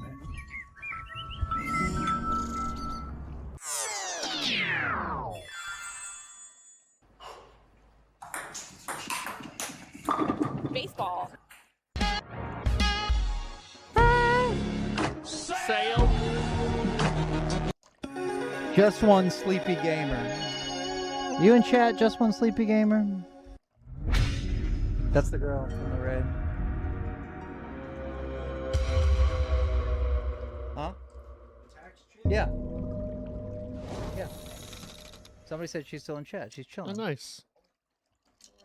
All right, just one sleepy gamer. That is your Right. name, and we rated you last time. And I hope it was good. I hope you got some followers and you know, had a good time with our people. I know they're weird. She's on with us right now? I mean, I don't know right now, but I'm not. somebody said she was on there a second ago. Maybe. Okay. We're gonna raid a suggestion from Silky. He has Okay. like 20-something people. He's a comedian from New Zealand. Oh, fucking so love let's it. do it. All right. Yeah, well, be nice, have fun, make out Yeah. hard, stay out of the left lane, don't litter, and have fun with these people. If you're on Twitch, you're going to leave us, you're going to jump into this. If you're on YouTube, you can watch us sort of watch this. Let's raid it. Let's rate it, Trey. New Zealand, huh? New Zealanders are funny. Damn, bro. So you don't wipe when you shit. Oh, here we go. He had 19 people, Yeah. and we're rating with 123. Sarah. Oh. No, he's Hey, processed. what's up? Hey, oh damn. Hey, what's up? Rated with a party of 123 viewers. Welcome, it's Fano. What's up? Hey, dang, a lot are coming in thick and fast. Hey, W stream, W. You like this gig? Hey, what's up? Captain Chaos, thank you for the follow. Do you like this gig? You know, I love Taskmaster New Zealand. Appreciate you. What about eggs? What about ham? What time is it in New Zealand? Kiss the chat. Kiss the cat. It's even funnier when you read it in a chill New Zealand voice. Yeah. What about eggs? He's It's kind of tough like to read the. a lot of this, to be honest. He's kind of like the. It's tough to read a lot of this. Just letting you know. My name is Joe Damon. I'm a comedian from Aotearoa, New Zealand. Okay. And this is my chat here. We are a great community from New Zealand, full of amazing people here on Twitch. I'm actually here in America at the moment, which I believe a lot of you guys are in America. I'm in LA, but I believe you guys are coming from Texas. Yeah. Shout out Texas. Can you guys tell he's new to Twitch? Yeah, because like I don't really know what the fuck I'm even supposed to do with all this like shit coming in. But yeah, welcome. Thank you very much for the follow. People also coming from Mexico. Shout out to you, Primo. What did you guys just come in from? This is the overwhelm. To say the comments out loud. Okay, is that what I'm meant to do? Is that what I'm meant to do? I love that. Do you know Peter Jackson? Yes, that's my Do uncle. you know Peter Do Jackson? you like soapy 70s? Soapy, do you like, Throw another shrimp on the do bottom. you like soapy 70s titties? Someone just asked him and he stopped. Isn't Nick Creamer from New Zealand? Is comedy the opposite south of the equator? Follow my dude God. on IG. That's Hey, funny. appreciate it, That is Sophie. funny. It's comedy the opposite south of the equator. Hey, Let's give love some Cookie. props. We're Who watchers wrote of that? Stream Serials who likes to raid folks after their show. Welcome. Thank you very much for coming in. And shout out, serious apologies if I'm not pronouncing that correctly. Correctly. Sir Roy from Dallas. Shout out Sir Roy. Join us in following Sir Roy. I will do that. Yeah, okay, I get it. I'm sorry, guys. Fuck. Sir Roy, my bad. I appreciate Sir Roy. Thank you very much for sending in that raid. I appreciate that you guys love New Zealand. Apologies, I've only been on Twitch for 2 weeks, so Cool. I'm not gonna lie to you. I don't actually even know what the fuck is happening. There's just a lot of like He's kind of chat like coming in. New Zealand's Jalen Brunson. He has a Yeah, little follow- Brunson follow to him, him. which I appreciate a lot. Thank you very much. I had a follower goal of 320. We're at 345. Boom. Which is a lot more. So yeah, W raid. Thank you very much. Have you ever been to Mordor? Fucking oath, I grew up there. Are you on board with Gorilla Speed Bump? That's okay. Should have been 420. What's your favorite movie of mine? Waterworld, Dances with Wolves, 3,000 Miles to Graceland. 3,000. Any of that shit, but they sound great. How's your step back 3? Wet? Do you celebrate Troon? Or no, do you like sailing? I do. Are you a lefty? Is Hoodie there? Double-handed? I You see have to love the All KT. Blacks. Was that KT? Yeah. Is Hoodie there? Do you know who I am? Fake Kevin Costner. Hoodie there. I do now. Do you like your gig? I mean, I don't even know like what that is. Will you help support cats falling off shit? I'll get around that. I could get around that. I could Support get in around what that. way? What an amazing answer. I could get around that. Rugby? Great Yeah. question. Do you support cats falling off Fuck. shit? I could get around that. What the? What the? Have you seen Mino in here? Do you know Dirk Nowitzki? Ooh, does he know Dirk? Yeah, that's my uncle. Whoa. Have you ever been in a bounce house outside of a party city while eating a free snow cone? Now I had to pay for it. What sports do you follow? Chess. When Mozart sits down to paint, he just paints. Where do you get your energy? Poor guy. I boosted your mammy. Do you know the great La Suprema, Uncle Dirk? Okay. This person in particular has asked about soapy 70s titties. Are you a fan of zesty particles? We're a weird bunch. No, I appreciate it. Like, you know, I'm. Oh, fuck. He just rattled off like 5 in a row. They were amazing. Dying. You know, equal opportunity person. I don't actually know if that's what that means, but He's just deadpan. He's just a chill dude Yeah. reading the fucking dumbest. Zesty particles. Zesty particles. Throw some Flight of the Concord shit in there. Yeah. Yeah, yeah. Because I've seen stuff about cats falling off buildings and so Hip Hop Anonymous. and I can't quite put together what those all are, but the world that that's from, I feel like I understand that. His rhymes are bottomless. Yeah, I was gonna ask him that. Are your rhymes As bottomless? a dingo ate your baby. Cash is blue dragon.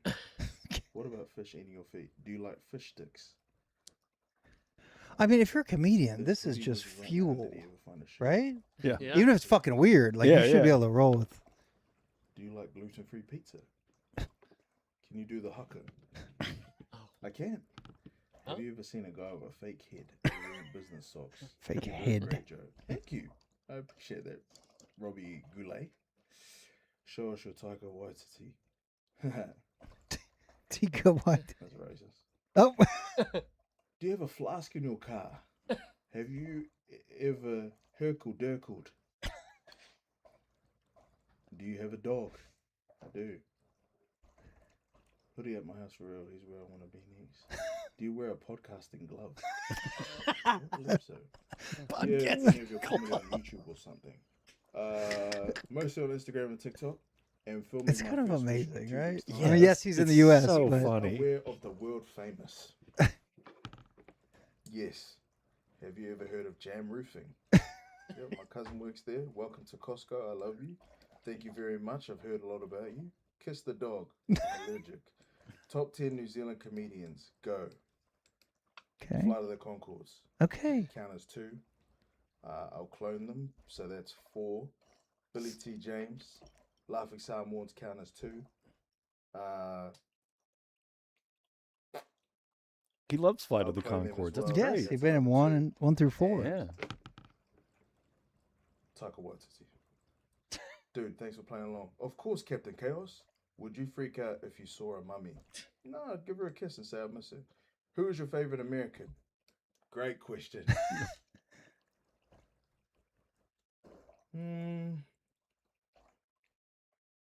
My favorite American, probably the hot dog.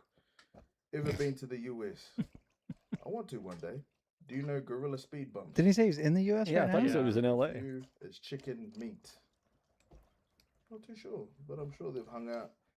What if I just started floating? I'd clap. Just wanted to Clap? confirm on the gorilla speed bump front. Are you still on board? I was never off, cuz. I'm on my OnStar. Can you see this? That's funny. Thanks for participating in our madness. We love lists. I can tell. Ever seen the movie Diamond Teeth? I don't think so. What about eggs? Have seen those. You like a lot of duos. Hey, call me a freak. We love you now. Hey, I love you too. See more putts. The N5 Samurai. You're a real one. Appreciate you. Who was better, Mike or Cash? Afterpay. Do you know the podcast Gorilla Speed Bumps? Jesus. I don't believe so. It's His just beats those are dead carry. It's just those two beating him hammering. down. What about Ham? Say it. That's a good measure of how hard I go. You were highly recommended to us. Well, they were wrong. Baby arm or lobster claw? For what? Have you seen guys without head? Guys without Yeah. head. Have you ever had cake for breakfast? Oh yeah. Do you eat oatmeal pizza for breakfast? Okay. That's what I have. Do you feel like this portion of the night has run out of steam? You know what I mean? Ever I had do. an illegal snow cone? Oh my god. Maybe without realizing. Worst heckling story. This one is up there. Love you, man. It's insane, but you're great. Hey, Sir Roy. Yeah. W, Sir Roy. Appreciate you Yeah. for the raid, bro. Thank you so much. Yay. I apologize if I am not really too sure of what's happening, bro. I've only been on Twitch for like 2 weeks. But I appreciate you sending everyone here. Went up a whole lot of followers, so grateful for that too, cuz. Thank you very, very much. Shout out Sir Roy.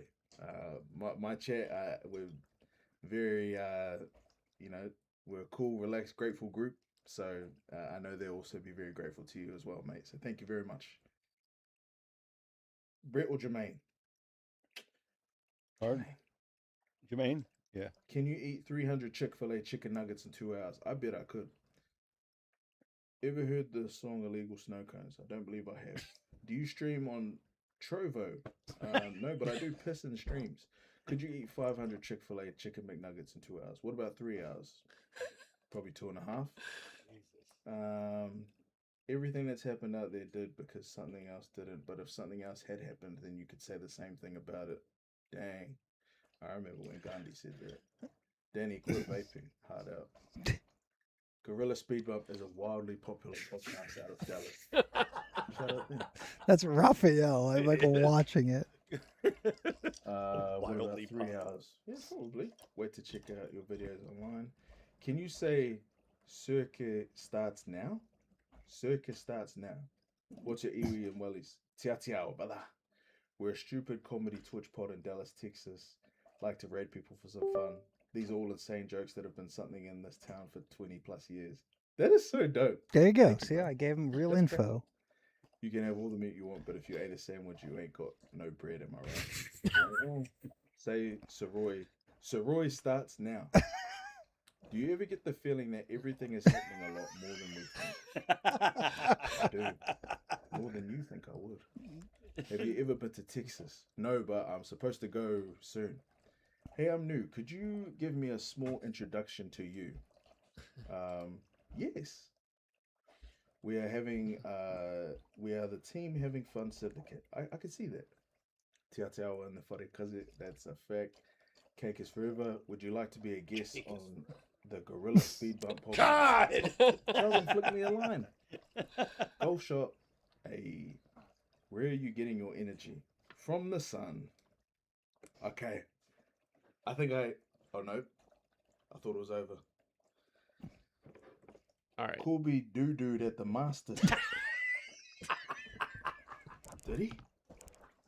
Colby doo-doo. Colby, that's like the coolest way it's ever been Yeah, said. that was. I feel like I got through that. Did you go to Reconsider Lounge to see my sister's stinky bop? Yeah, I need to check up on it. I'll check up on it. On a scale of 0 to 5 dumplings, how would you rank yourself as a comedian? Okay. A bowl of noodles. Have you seen Max Homer birdie on 3? I've seen him eagle on 5. Yeah, how many dumplings? All of them. Have you ever tried taco bueno? Probably. Probably.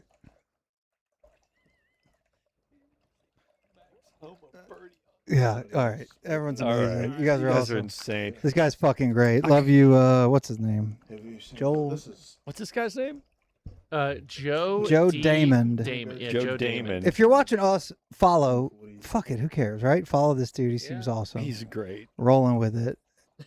And he's fucking funny. He's no Joel Damon. No. But he's Joe Damon. He's no Joel Damon in his bucket hat. All right. We'll see you guys Tuesday night. Bye-bye. Bye.